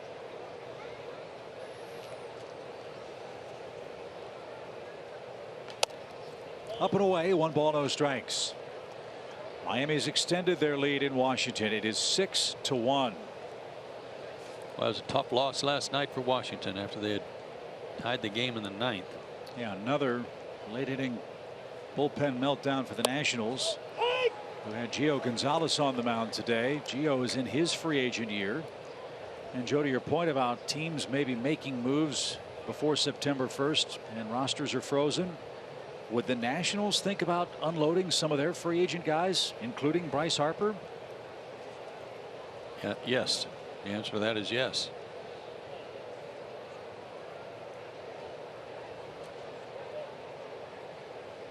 Nobody in baseball saw a 62-62 Nationals team in mid-August. And the reason for that is their ownership is, you know, they kind of blew up their budget because this team was expected to win and have a real good shot at winning it all. But if they're not going to be any more than a 500 team, then they're going to be probably trying to divest themselves of some of that payroll. 1 ball, 2 strikes for Parra. And that missed downstairs. Well, if they wanted to make Max Scherzer available to the Braves, I think we could find a way to make a deal for him. Yeah, I'd pitch in a couple dollars to get him over here.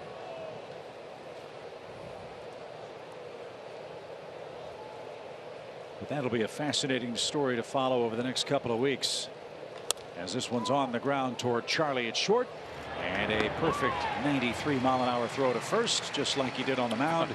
And there's the 2nd out. Another team that might dump some players, the Giants.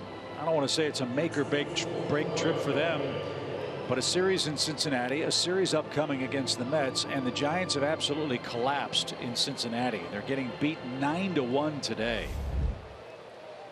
How does a team with all the offensive firepower of Longoria and McCutchen and Pence and Belt and Posey struggle to score runs like they have this year? The Giants are 6-9 this month. And don't say it's AT&T Park, because they're averaging 3.5 runs a game on the road and have scored 3 runs or less in 36 of their 64 road games. And I say that because the Braves have 3 games left with the Giants out west in September. All trends you want to keep an eye on as the Braves try to chase down every potential win they can get during this critical stretch of the season.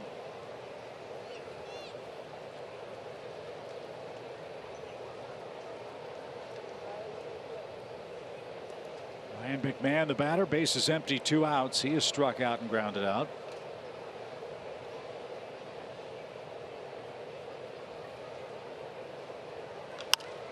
And that's out of play. Same thing I said about Washington, I'll apply to the Giants. If they want to make Madison Bumgarner available, yep, I'd certainly be willing to listen.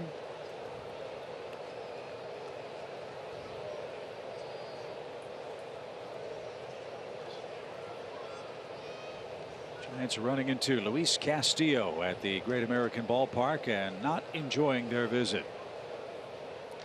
And strike 3, a paint job by Sanchez, who has struck out 7 Colorado Rockies. Time to give him some offensive support. Right guys at the right time are coming up. Ozzie Albies, Freddie Freeman, and Nick Markakis. It's 3-1.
Vanderbilt, Florida, Ole Miss, and Auburn Knights are coming up next.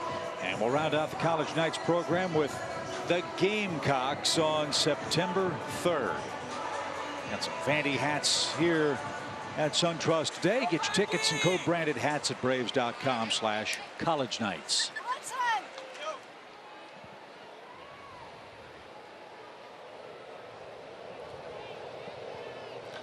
Albies pops up the first pitch. Boy, he has been pop-up happy, hasn't he? From the left side. And Arenado puts the squeeze on that. Ozzie's 0 for 3, 1 out. And Marquez has set down 14 of his last 15 hitters.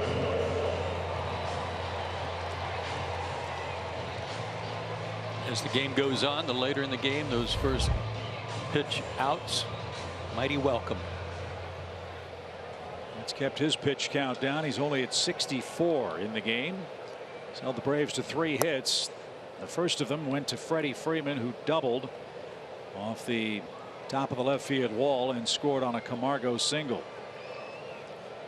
But with Marquez, if you don't get him big in the first, you might have trouble getting him the rest of the way. And to this point, that has been exactly what's happened. Yeah, he has settled in. He's been aggressive, pounding the zone. Doing a good job of mixing in enough off-speed stuff. Yeah, and his fastball is good. Yeah, I mean, it's lively. Yeah, 95 with, like you guys said earlier, easy gas.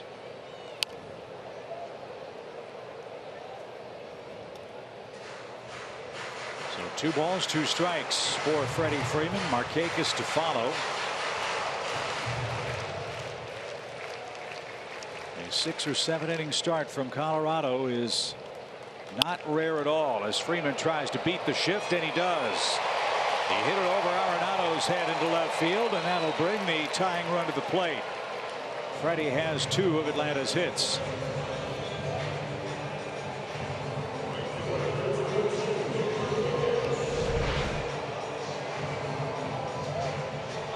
Went up in the zone, and Freddie got up with it. And a slice it to left field.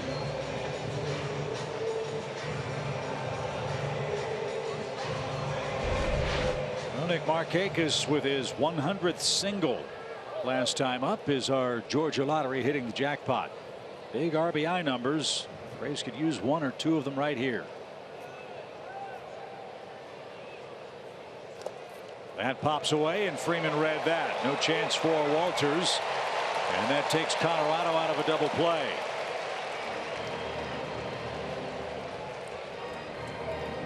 Those numbers for Nick as you watch that pitch get away from Walters again. Nice try to block it. But for Nick, only having 1 offer in that 15-game span.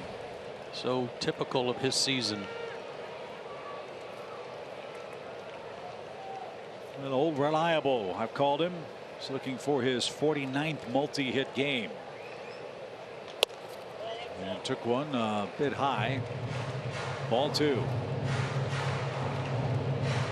First time the Braves have had a runner in scoring position since the first inning. 2,200 hits. And Markakis, his first All-Star season as a big leaguer here in 2018.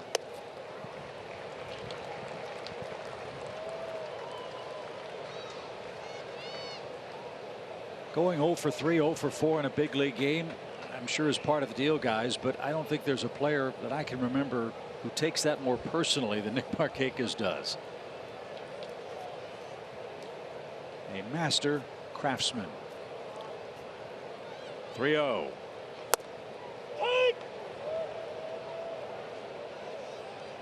That was a real good pitch. 3 balls and a strike.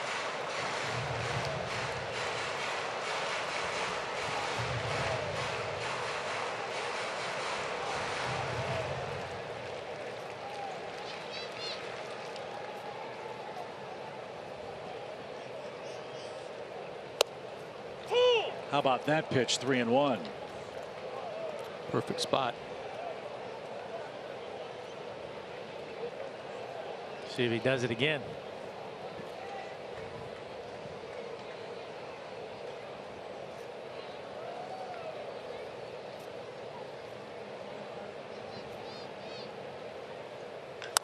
Grounded to the right side. LeMahieu to his left. And the runners to third. But that cost the Braves a precious second out here in the 6th inning. Coming up in the middle of the 7th, it's the stretch. It's presented by Advance Auto Parts. Well, here's the man that has the lone Braves RBI. Camargo picked on a first pitch and rifled a single that made it 1-0 Atlanta after 1 inning.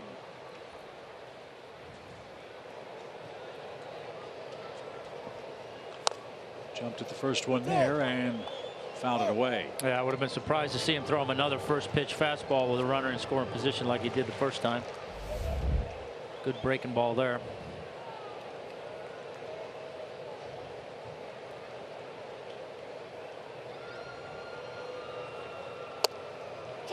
Oh, 0-2.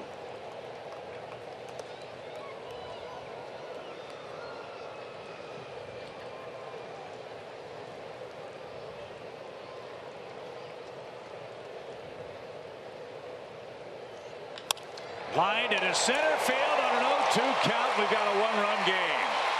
Camargo has both Braves RBIs. Thank you very much. That was much needed.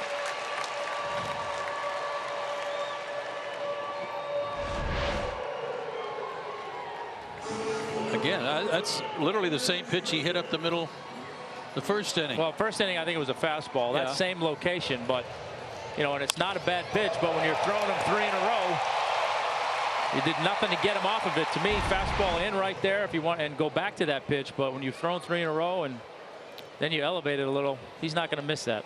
And that's about as upset as you'll see Bud Black in a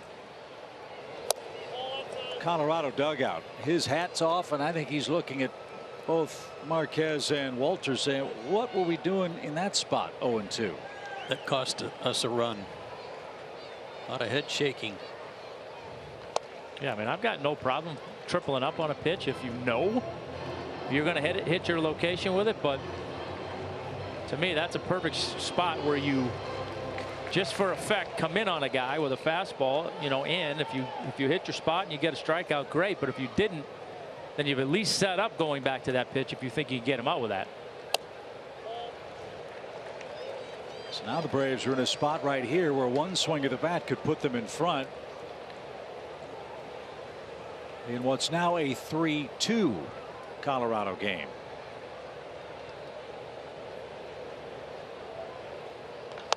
High towering fly, but he's just out in front. Margot's been so clutch for the Braves in so many occasions this year. You know, he's not leading the team in RBI since the end of June for nothing. It's not, they're not just coming along cheaply. And there was another case, 0-2. Now it's 2-2 and way outside. So a full count with Culberson waiting on deck.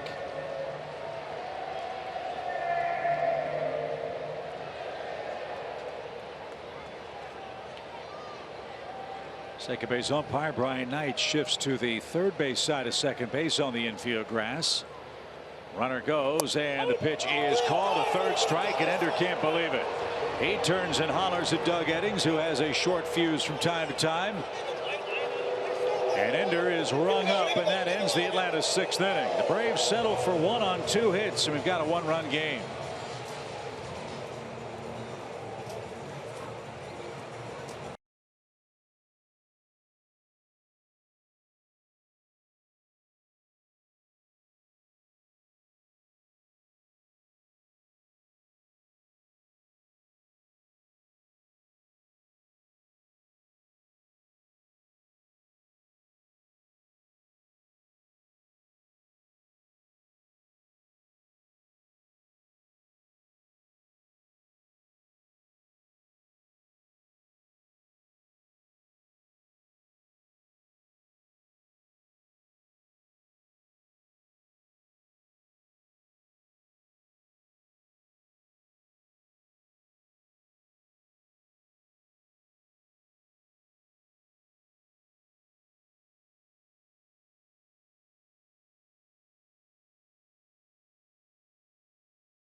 Boy,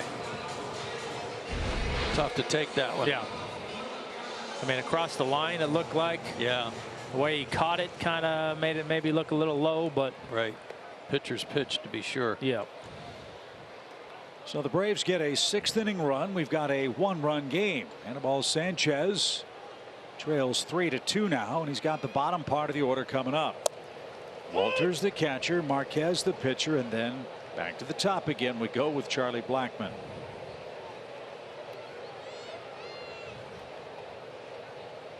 Action has begun in the Braves bullpen as Sanchez delivers his 94th pitch. Tom, to take that conversation you had with Walt Weiss a little bit further. We were talking before the ball game about that subject, about pitchers hitting,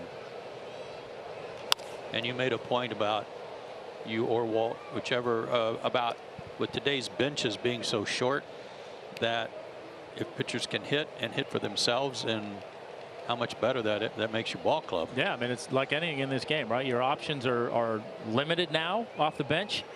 So if you've got a pitcher that can handle the bat, yeah, that gives you more options, which is always a good thing.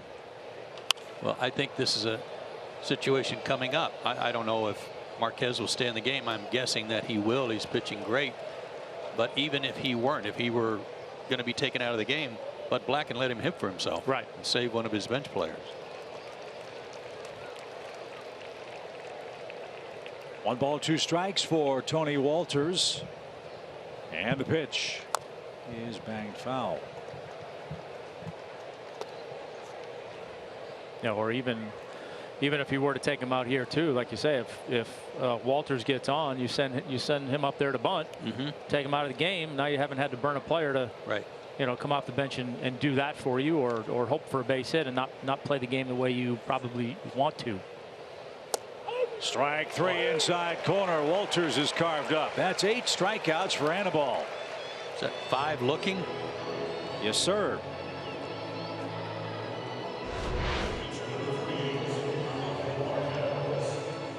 There's a borderline pitcher's pitch that went the Braves' way. Anibal has struck out exactly 8 batters in a game for the Braves twice this year. His season high is 9. It came on August 3rd against the Mets. This no easy out, as we've said a couple of times. Marquez entered play with a .357 batting average. He's a pitcher.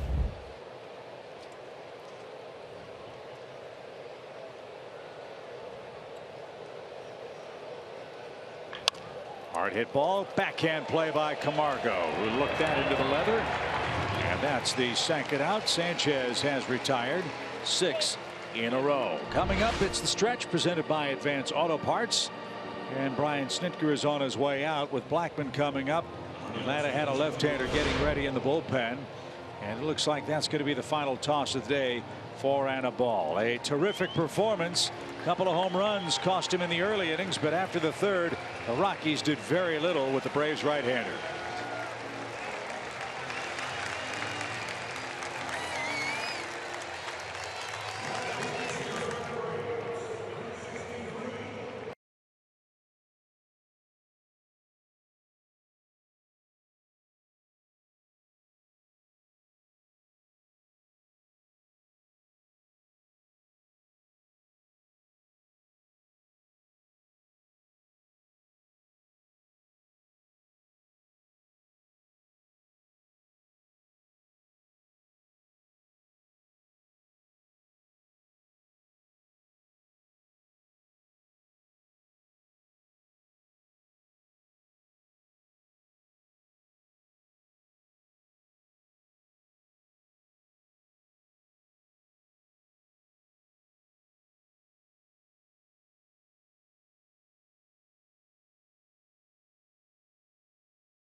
Yeah, he had it all working. I mean, that's what he does.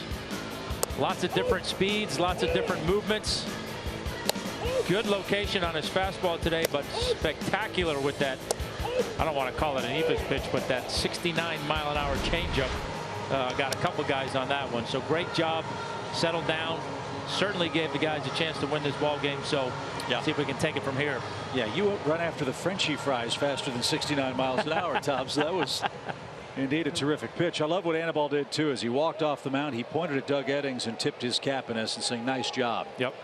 And Doug has had a good day behind the plate. He's Jesse Biddle will face Charlie Blackmon with the bases empty here. Jesse's hit a bit of a rough patch. He's given up runs in 2 of his last 3 outings.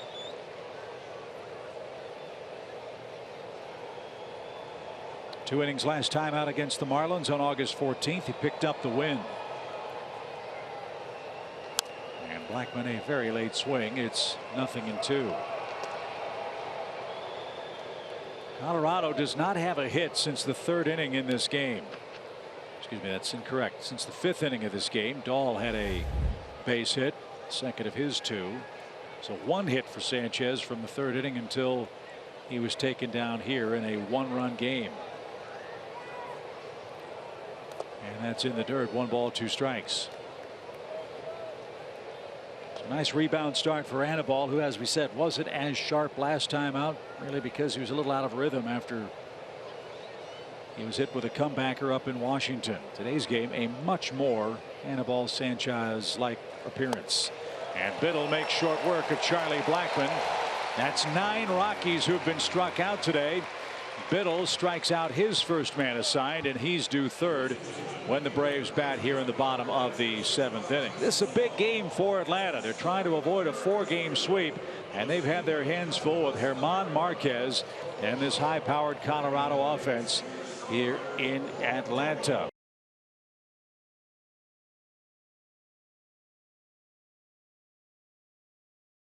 Lauren Daigle will sing God Bless America. She's pinch singing for Timothy Miller today, and I'm sure Lauren will do an outstanding job. And here she is. God bless America, land that I love, stand beside her and guide her through the night with the light from above, from the mountains to the prairies to the oceans wide with foam. God bless America, my home sweet home. God bless America, my home sweet home. Lauren Daigle with God Bless America, a preview of what's ahead on the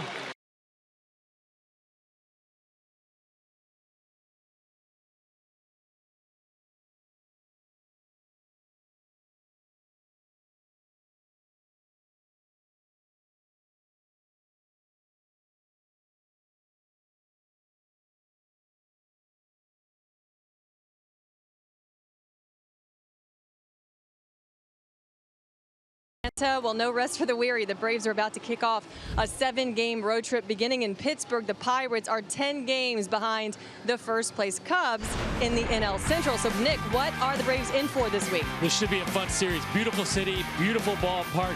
The Pirates were ridiculous. 17-9 in the month of July. Makes them 62 on the season. But since that 11-game winning streak in the month of July, 9-13. 10 games back in the Central, 6 games back in the wild card. Aren't playing great baseball right now. They've been pitching okay. They're swinging the bats a little bit, but they just aren't putting up runs. Right now, David Freese had a great year. Corey Dickers and Starling Marte have all had great years. Check out this. This is a great probable starting pitching matchup for the Braves. You see Chris Archer. He got traded over in a 4-player deal at the deadline. He struggled since he's been at Pittsburgh. 3 starts for him, a 5.65 ERA. Avant Nova, he's gotten better as the season moved on. Trevor Williams, since the All-Star break, 3-2 with a .87 ERA. You see, they're struggling last 8 games, 2-6. They struggle with runners in scoring position. The Braves have to take advantage of this Pirates team. Have to. That is a must. All right, that's it for the stretch. We'll get you back to the booth after a quick word from our friends at Advance Auto Parts. Visit your nearest Advance Auto Parts store to get the quality parts you want from people that know a lot about them. Advance Auto Parts. Let's get you back on the road. Rebecca and Nick, great job with the stretch as always. Let's see if the Braves can rally in the 7th. German Marquez pitching in SunTrust Park for the first time has spun a beauty. He's given up just 2 Atlanta runs, 5 Braves hits. As the Yellowwood bringing the lumber feature is Charlie Culberson, who's 0 for 2 in today's game.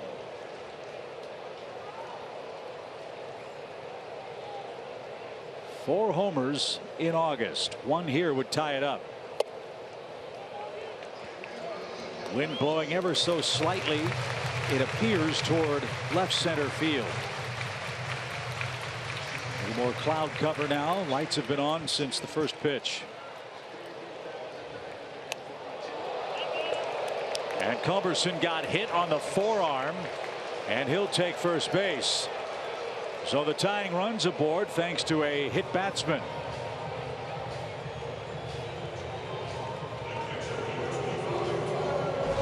That didn't sound good. Sounded like the bat, but which is not good. No, it got his wrist for sure. You can see the whole arm ripple. The Rockies might be taking a look at this to see if it was indeed fouled off the knob of the bat. It wasn't. So no review, at least for the moment. Mike Redmond might be getting the Rockies bullpen busy as Tyler Flowers is up. Then the pitcher's spot. And that is just fouled at first. That was close.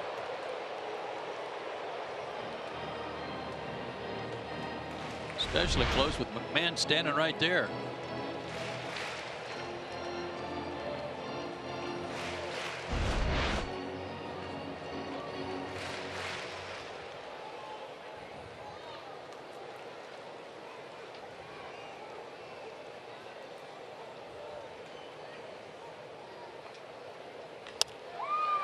Fly ball to center. Flowers was reaching for that pitch, and Blackman puts it away. There's the first out. And Adam Duvall is going to grab a bat. He'll come on and pinch hit. So Jesse Biddle was called upon to face one hitter, Charlie Blackman. He retired him on a strikeout. And it'll be Duvall versus Marquez.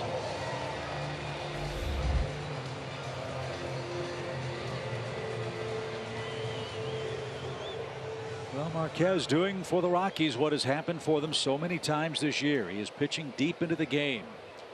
He has pitched 7 innings or more 6 times in his 24 previous starts.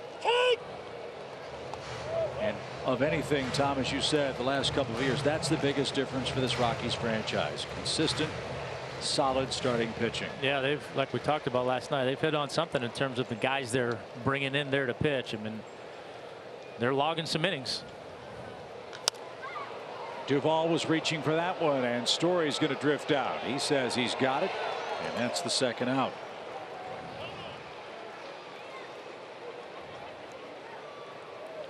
So let's see if Acuna can do something special. He has done that this whole homestand. And with that in mind, as hot as he has been, Walters is out to talk to Marquez. Doesn't want to make a mistake here with a man aboard, because one swing from Acuna could flip the script in favor of the Braves. Well, not that the fans in Atlanta and in Braves country weren't already enthused about Ronald Acuna Jr. This homestand has pretty much lit the torch. Fans have loved hearing his name announced in the lineups before the game. They hear it announced as he's coming to the plate. They get fired up. It's a good thing. Right into the shift, and the flip is going to go to Story, who had to hustle to the bag to beat Charlie Culberson. Risky play, but the Rockies made it, and Marquez is through 7 innings with a 1-run lead. He is pitching a gem.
Fox Sports Set here in the Battery Atlanta for this Xfinity game break. I'm Rebecca Capel. The Nationals are having a tough time with Miami again today. Marlins already up 4-1 here. Bases loaded for Rafael Ortega, who doubles down the right field line off the glove of Matt Adams there, and that scores 2. The Marlins now lead 11-1 in the 7th, guys. Jose Ureña's the man that started that game for Miami. He's got 11 runs to play with. He doesn't get any run support. He's kind of Jacob deGrom-like in that regard for the Fish. No such troubles today at Nationals Park. They're just giving him a nice little send-off before he goes on vacation for a little while. Yeah, I don't think they gave him any runs at last time out either while he was in the game. DJ LeMahieu is up and has a homer today. Dan Winkler, the former Rocky farmhand, will greet him. And LeMahieu takes inside ball 1. Dan's been in 3 games on the homestand. Once against each team, a third of an inning against Colorado. And that was just yesterday. No runs allowed in any of those 3 outings. 2 balls, no strikes. And fouled away. 2 former AL East foes will oppose each other in Pittsburgh tomorrow night. Kevin Gausman will pitch for the Braves. Chris Archer will pitch for the Pirates. We're now in a 1-1 game with the Cubs in the 6th inning at PNC Park.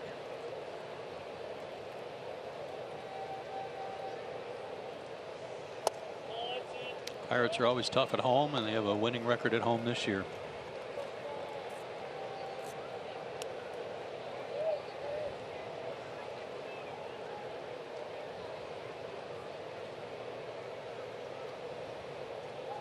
Three balls and a strike.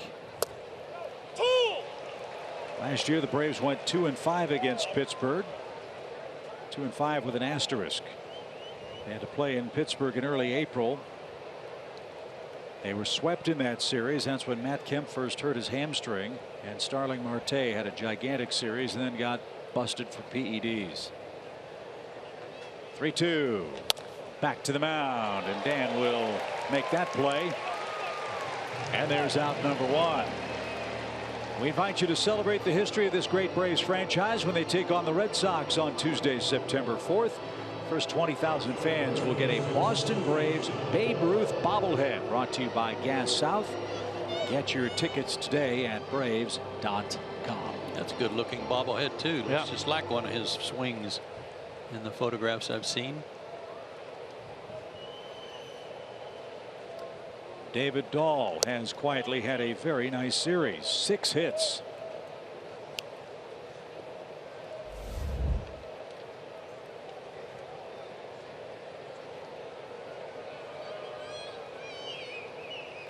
He's scored 3 runs.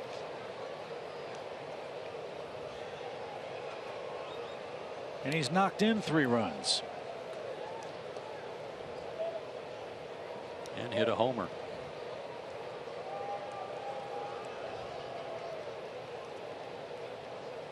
One ball, 1 strike.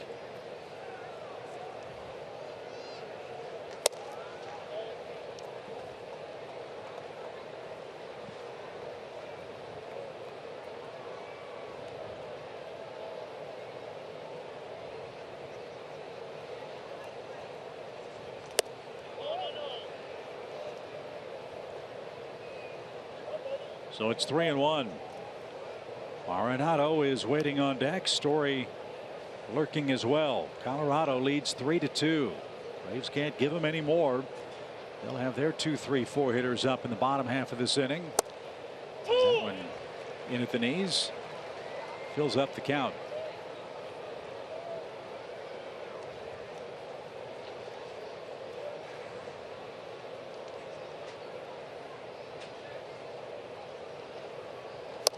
Nice comeback for Winkler. He strikes out Dahl. 2 up, 2 down in the top of the 8th. Biddle and Winkler struck out 2 of the 3 guys they faced. Good pitch, backdoor slider, following the 94 at the knees. Good sequence. And here's Arenado, an RBI single in the third inning. To this point, that run is the difference in the game. And Mr. Happy Feet had to move him that time, as Winkler threw a pitch boring in and under his hands. Ball one.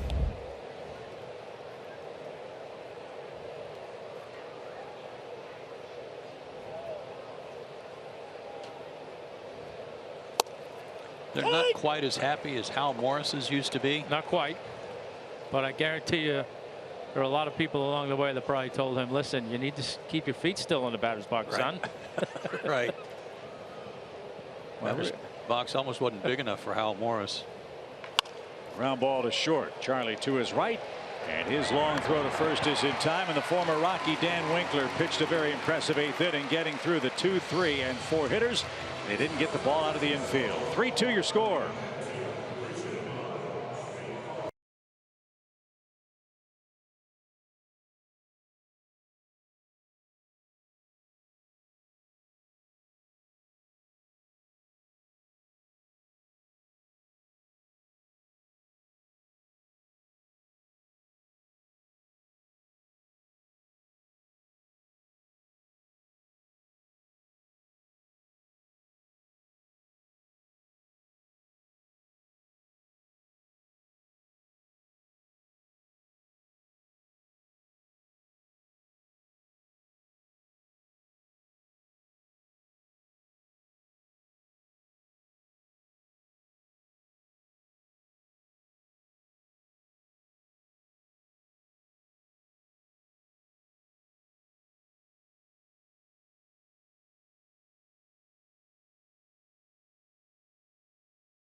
Himself this season. He enters today with a 1.67 ERA, and he attributes a lot of that to this training that he picked up this offseason, where he uses weighted baseballs. And he said the idea is that you play catch with those to try to make accurate throws, but if you keep mixing up the weight of the ball, it just challenges you. So he says he has his catcher just throw him one of the random weighted balls that are either 4 ounces or 6 ounces, and he brings that into his training.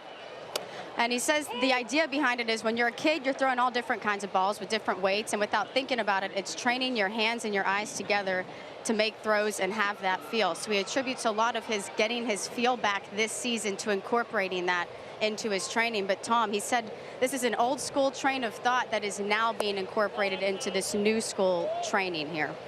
I've heard a little bit about the weighted ball and the drive line and the whole, and I'll be honest with you, I do not know a ton about it.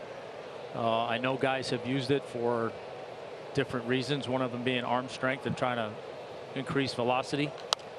But I don't know. I mean, if it, look, I give him credit for recognizing that he needed to change some things or fix some things or do some things better, excuse me. And you know what?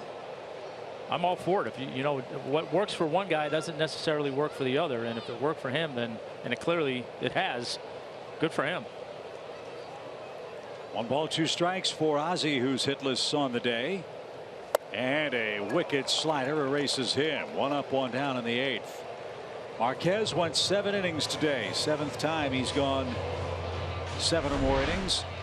When a Colorado starter goes 7+, they're 27-7 this year. And in this day and age of 5 and fly and get to your bullpen, and Coors Field's effect on a pitching staff, 35 games of 7-inning starts is pretty darn impressive. And a swing and a miss by Freddie from Ottavino as he tries to go through Albies, Freeman, and Markakis as the Rockies protect a 1-run lead. Different guy today than he was last night, Ottavino. Last night he came in the game, looked like he was throwing a 10-pound ball. Yeah, it looked like he, I don't know, had the flu or something last night. Yeah. Like he just did not look comfortable out there. Didn't have a lot of energy, it didn't seem. But yeah, today he's getting after it a little more today. He didn't give up a run, and he wound up getting a win. Well, of all of their relief pitchers, there are some in the Rockies who say he might be their best the way he's pitched consistently this year. Oh, he's got a good live fastball, good breaking ball, a funky enough delivery that, you know, you get it kind of changes what you're looking at as a hitter.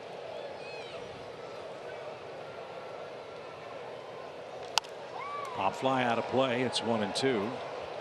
And isn't it funny? This is a guy that had a very brief stint with the St. Louis Cardinals. Was a former first-round pick. Had all kinds of shoulder problems. The Cardinals waived him in 2012. And I'm thinking, okay, coming off shoulder problems, I'm being exiled to Colorado. Well, that turned his career around. Yep. So a new start for Ottavino. And he's pitching great today. And just missed. 2 balls, 2 strikes.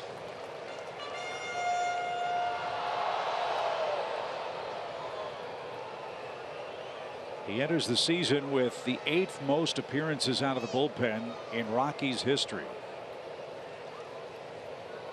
He's come back from Tommy John surgery. It cost him over a year. And Freeman pokes one to right, but that's going to be caught by Dahl. Sharply hit. But Freeman's retired. He's 2 for 4, and it's up to Markakis to keep the inning alive. One of those patented top hand hook swings by Freddie. Might have been fooled a little bit and still just drilled it. One more note on Ottavino, and I'm asking you, Tom, because I don't know. He went to Northeastern University in Boston. How's the good baseball program there? Yeah, like the best coach in college baseball there. It's my brother. Carlos Pena is also a Northeastern alum. Yeah. Well, you know what? You get a lot of pitchers out of the Northeast. I mean, you know, the theory being that a lot of those guys up there haven't had the mileage that a lot of the kids down here have. So, you know, I pump my brother a little bit. He's obviously done a great job with that program since he's been there the last few years. But got the regionals last year, right? They did. Yep. That's good. I mean, it's good baseball, and I think that's, you know, that to me again speaks to this notion that you got to keep playing. You know, you got to keep a uniform on, because if you're any good, I don't care where you are, somebody's going to find you. And, you know, even a small, not, you know, exactly a powerhouse baseball program, my brother's had a few pitchers drafted the last couple years. This one's hit in the air toward left. Parra drifting back, still going, and a step or 2 shy of the wall. Has just enough room to make the play. Braves have a player from the Northeast named Sean Newcomb who fits into that category. And we go to the 9th. It's a 1-run Rockies lead.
3-2 after 8. Colorado leads it.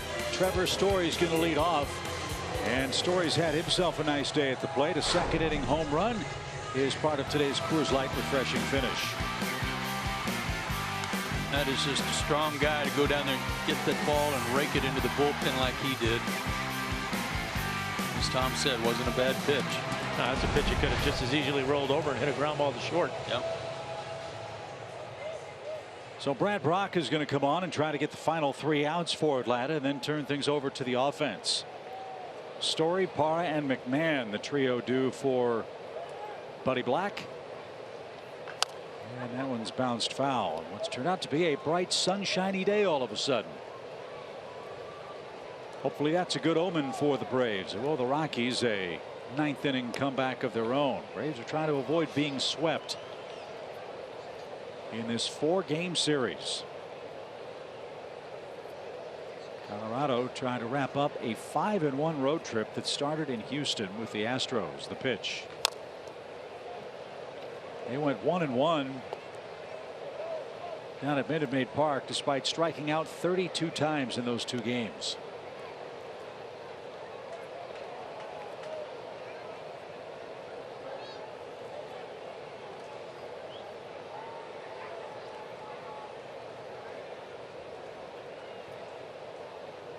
No balls, 2 strikes, base is empty.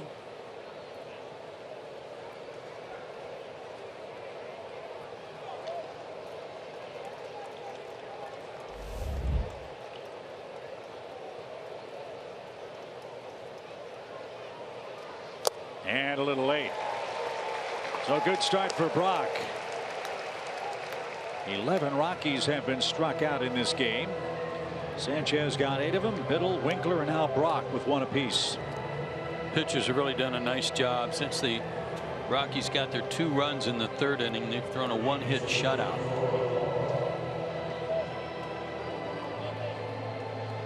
And Parra's the batter. He's 0 for 3. That was one of the secondary keys for Sanchez today. Keep Parra under control. He was, after all, 10 for 19 against Anibal head to head. And Sanchez didn't allow him to get the ball out of the infield. No, I pitched him well.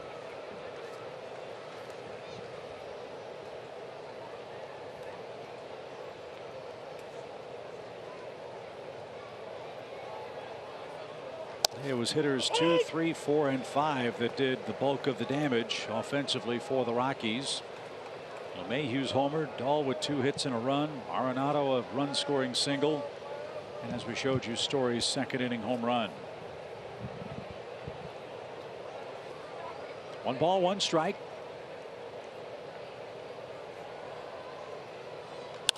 And that one is lined past Culberson, who lost his glove as he made the play attempt at the cut of the outfield grass. So Parra with an opposite field hit is aboard with 1 out.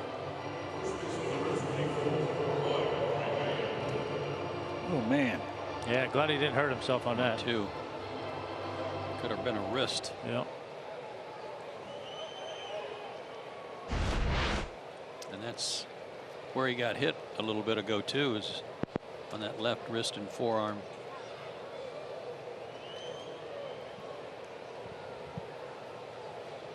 McMahon has struck out twice and takes inside, ball 1.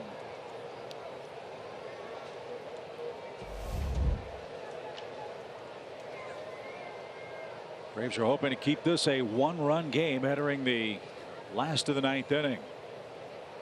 Both of these clubs have been very good in 1-run battles. The Braves are 16-8. The Rockies are 21-12 in single-digit decisions.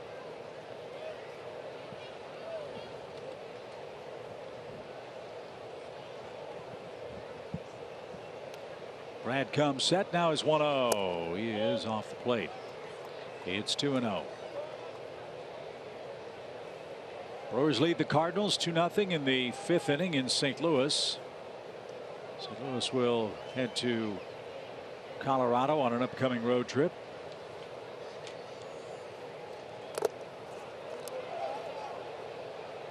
3-0 the count. Cardinals are 4 games behind the Cubs. And climbing. Yes, sir. St. Louis has, I believe, won 8 straight series. And Mike Schilt, their interim manager, has taken over for Mike Matheny, and things trended upward quickly. Cardinals have won 10 of their last 11 games, and it's 7 straight series. I beg your pardon, they've won. Julius Chassin, pitching for Milwaukee, has never beaten the Cardinals, but leads them today in the 5th. 3-1 count. Broken bat and into center field, a base hit. Parra around second. He's going to try to take third on Ender. The throw is a strike, and he is toast. Former teammates in Arizona, he ought to know better than to run on Ender there. And that's a big second out. Thank you very much. Yeah, and when he rounded second, he just kept looking at Ender like, are you going to throw or am I going to go? I'm not sure. Yeah, I'm going to go on you.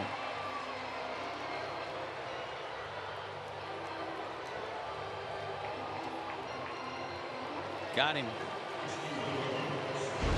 That really wasn't even close, was it? No. Nope. So a great throw from Ender. And now Carlos Gonzalez will come off the bench and pinch hit.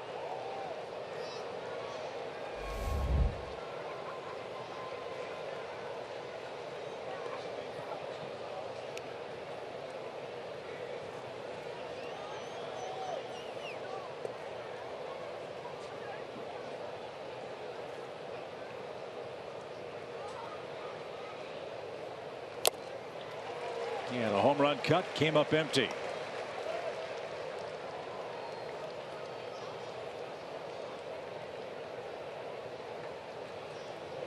And it was no sure thing that Carlos Gonzalez was going to come back to the Rockies after last year. He signed so late, he's not even in their official media guide. He's in an extra bio that they provide the press for each series.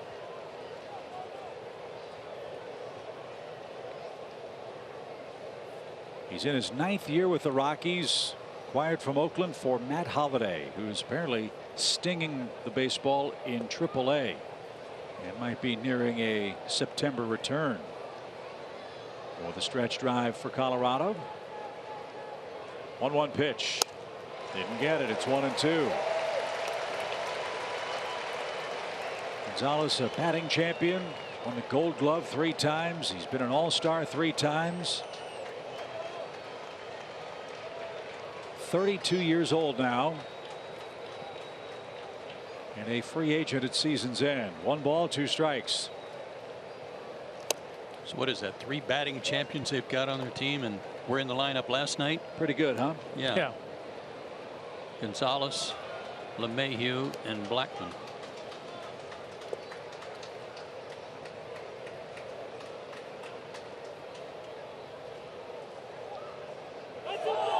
And Brock just balked. McMahon with a deke at first base, and Brock was confused and committed the balk. Braves have had a handful of those in this series.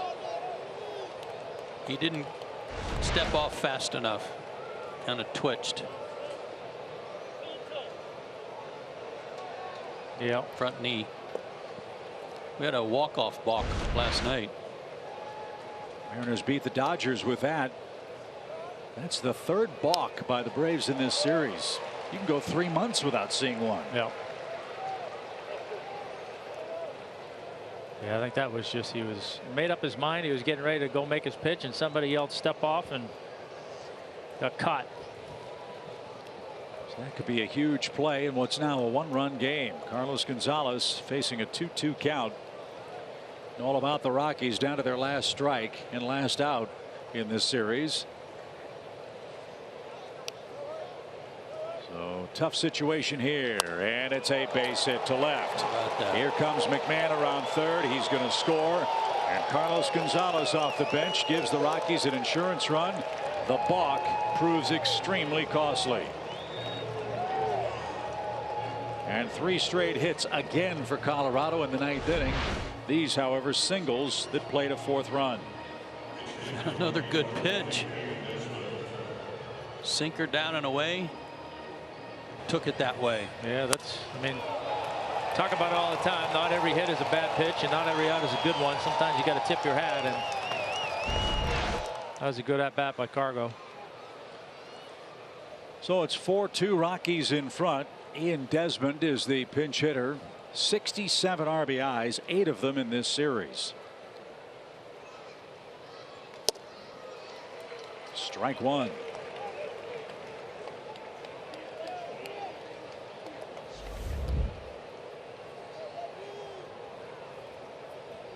In Desmond's career, he's played short, second, first, and all 3 outfield spots. And Colorado signed him to a long-term contract. He's with the Rockies through 2021.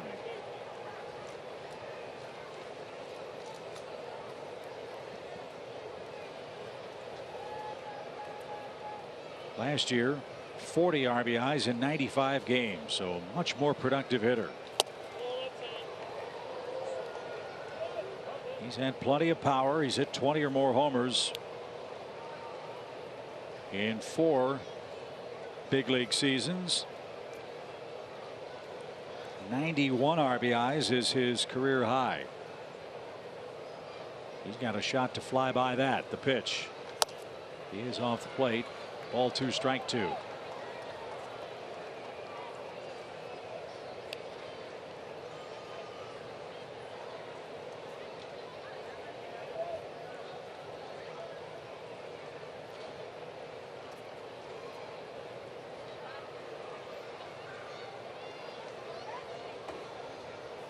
A swing and a miss will end the inning. 3 straight Rockies hits, a balk, and a big hit from Cargo extends the lead. Last call for Atlanta, down 2 in the 9th.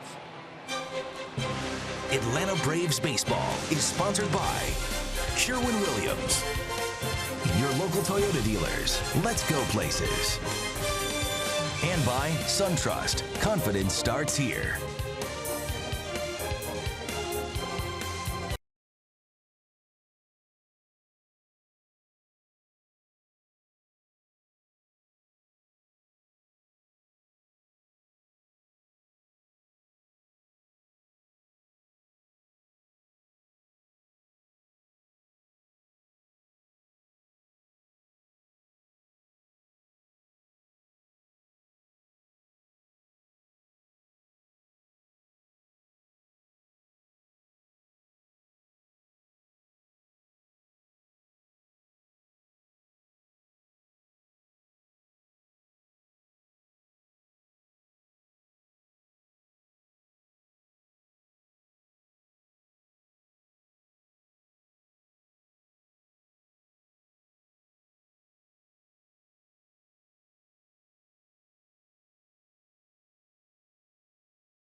And investing needs. Synovus, the bank of here.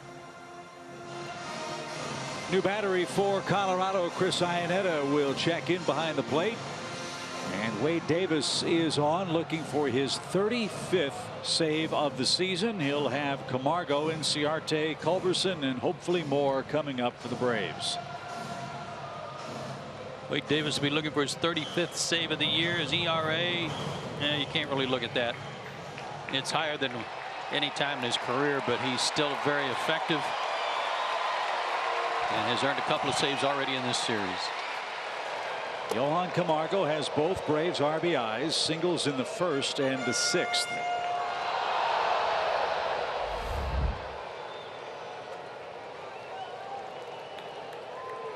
34 saves for Davis, 2 more than Kenley Jansen in the National League.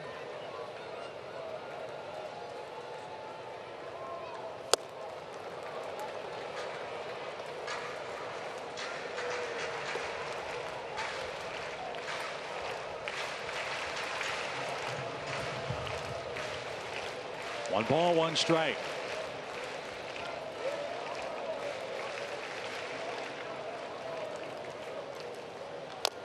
Ouch. Johan hobbling around behind the plate, and understandably so. That sounded like a hard hit foul ball. Yeah, missed the shin guard, I think. Yep. Oh. Ow.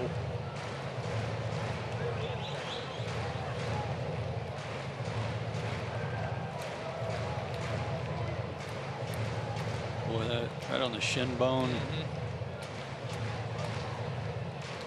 Johan's readjusting that shin guard, might be pulling it a little higher now.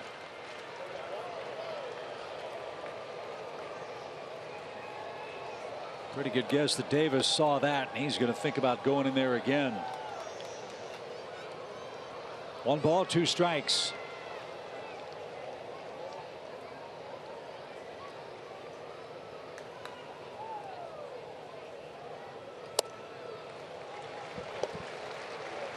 A cutter that didn't cut. 2-2. Yeah, try to backdoor it. Maybe give him another different look. See if he goes back to that back foot now.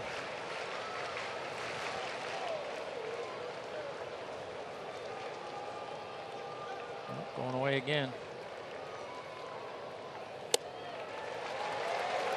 All help would be appreciated. Full count. Yeah, boy. Get that first guy on, get a little stress.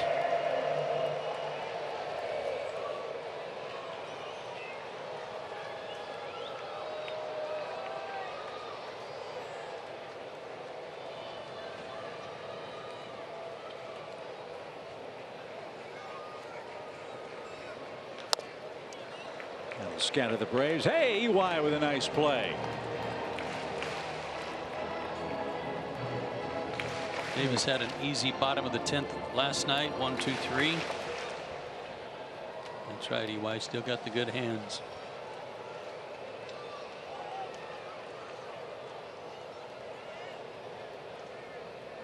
Good fight here with Camargo. He will see a 7th pitch.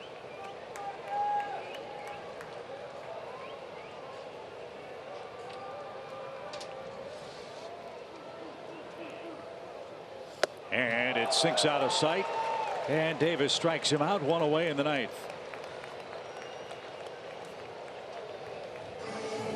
Grammy Award-winning DJ and producer Zedd will be performing here at SunTrust Park on Friday, August 31st. That'll be the return engagement between the Braves and the Pittsburgh Pirates. A free post-game concert is presented by Coca-Cola. Get your tickets at braves.com.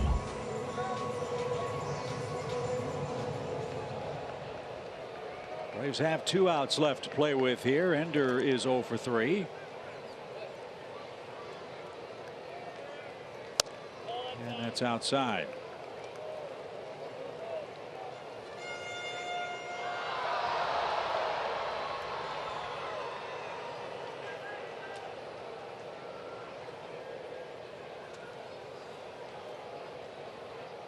Ender's hit the ball hard twice again today.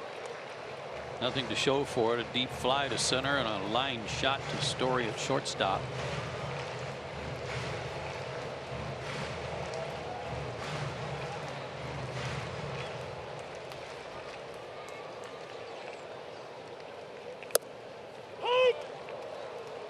Ender made him throw a strike, and Davis did. It's now 2-1.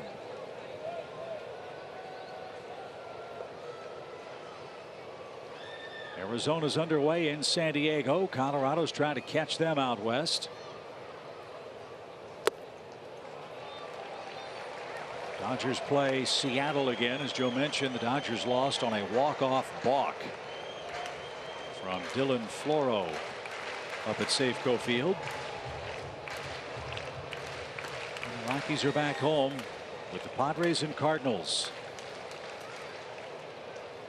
Line into center field, another hard hit ball.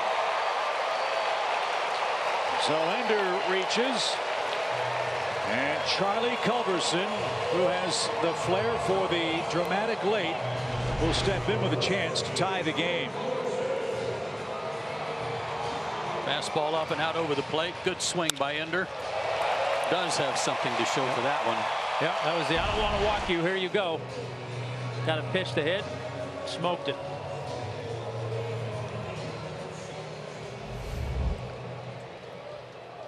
Charlie's 0 for 2 and has been hit by a pitch.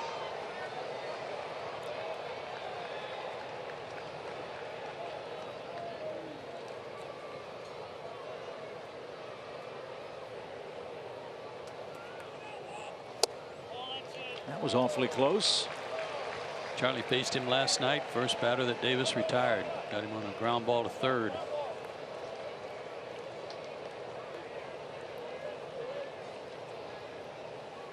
Charlie was originally a San Francisco Giant. The Rockies got him from San Fran for Marco Scutaro. That was near the deadline in 2012. Play with Marco. He could hit a little bit. He was certainly an integral part of their, at least one, if not two, of their championship runs. 1 ball, no strikes. Joe and I shared a cool moment by sheer accident with Charlie Culberson when we were in L.A. Dave Roberts, Stan Kasten, and the rest of the Dodger front office presented Charlie with his National League Championship ring down in front of the old clubhouse in that tunnel at Dodger Stadium.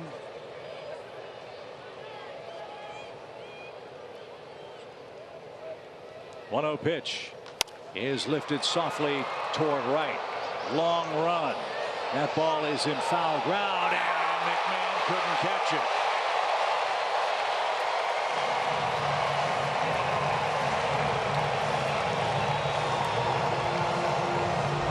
Charlie gets a swing on the house here.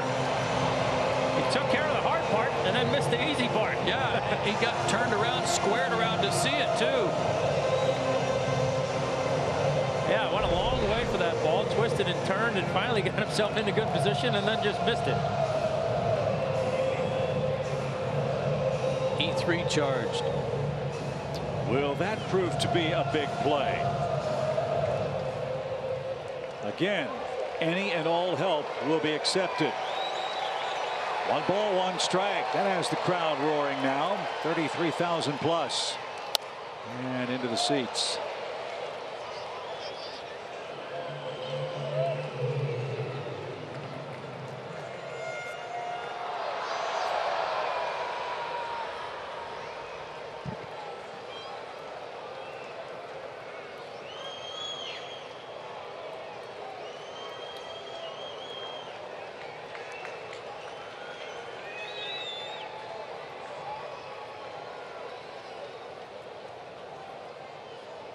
Another 1-2 count.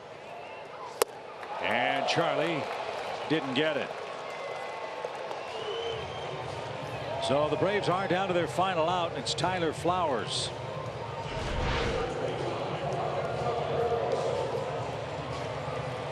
Good slider. Made a good pitch to Johan to strike him out after a good battle, and then after a good battle with Charlie, he got good slider that starts out for a strike for a long time and finishes out of the zone. Good pitch. I don't know what the spin rate was, but it was really circulating. It was good.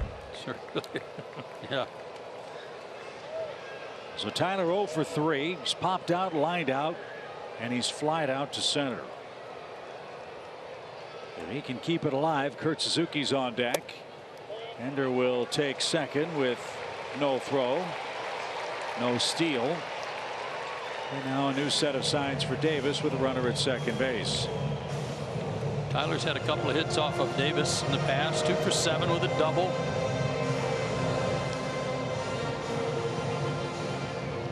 Get that guy in from second base and then keep the inning going, see what happens.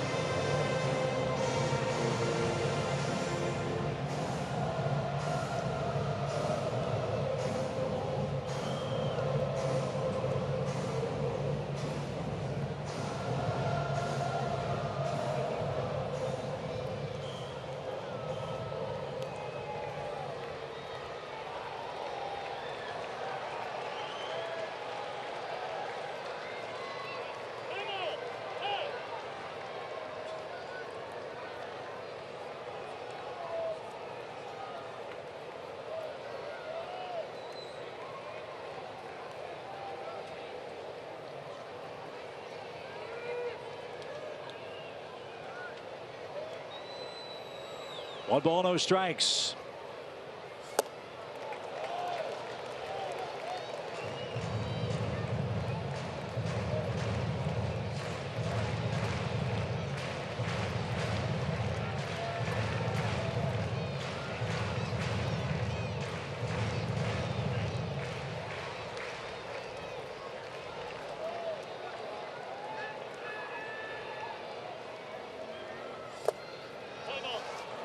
In the dirt.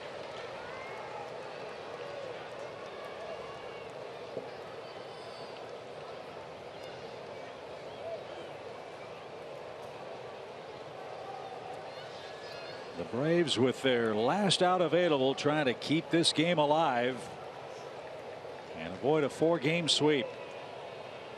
The pitch. Good hook. Yes, sir.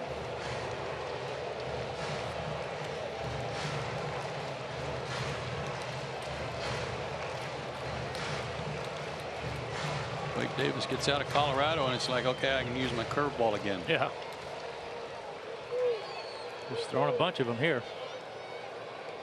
The 2-2 pitch is on the way, and it is cut on and missed.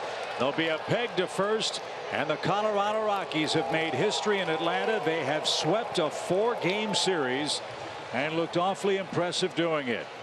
And from the Braves' perspective, fellas, what a disappointing finish to what looked to be the start of a great homestand.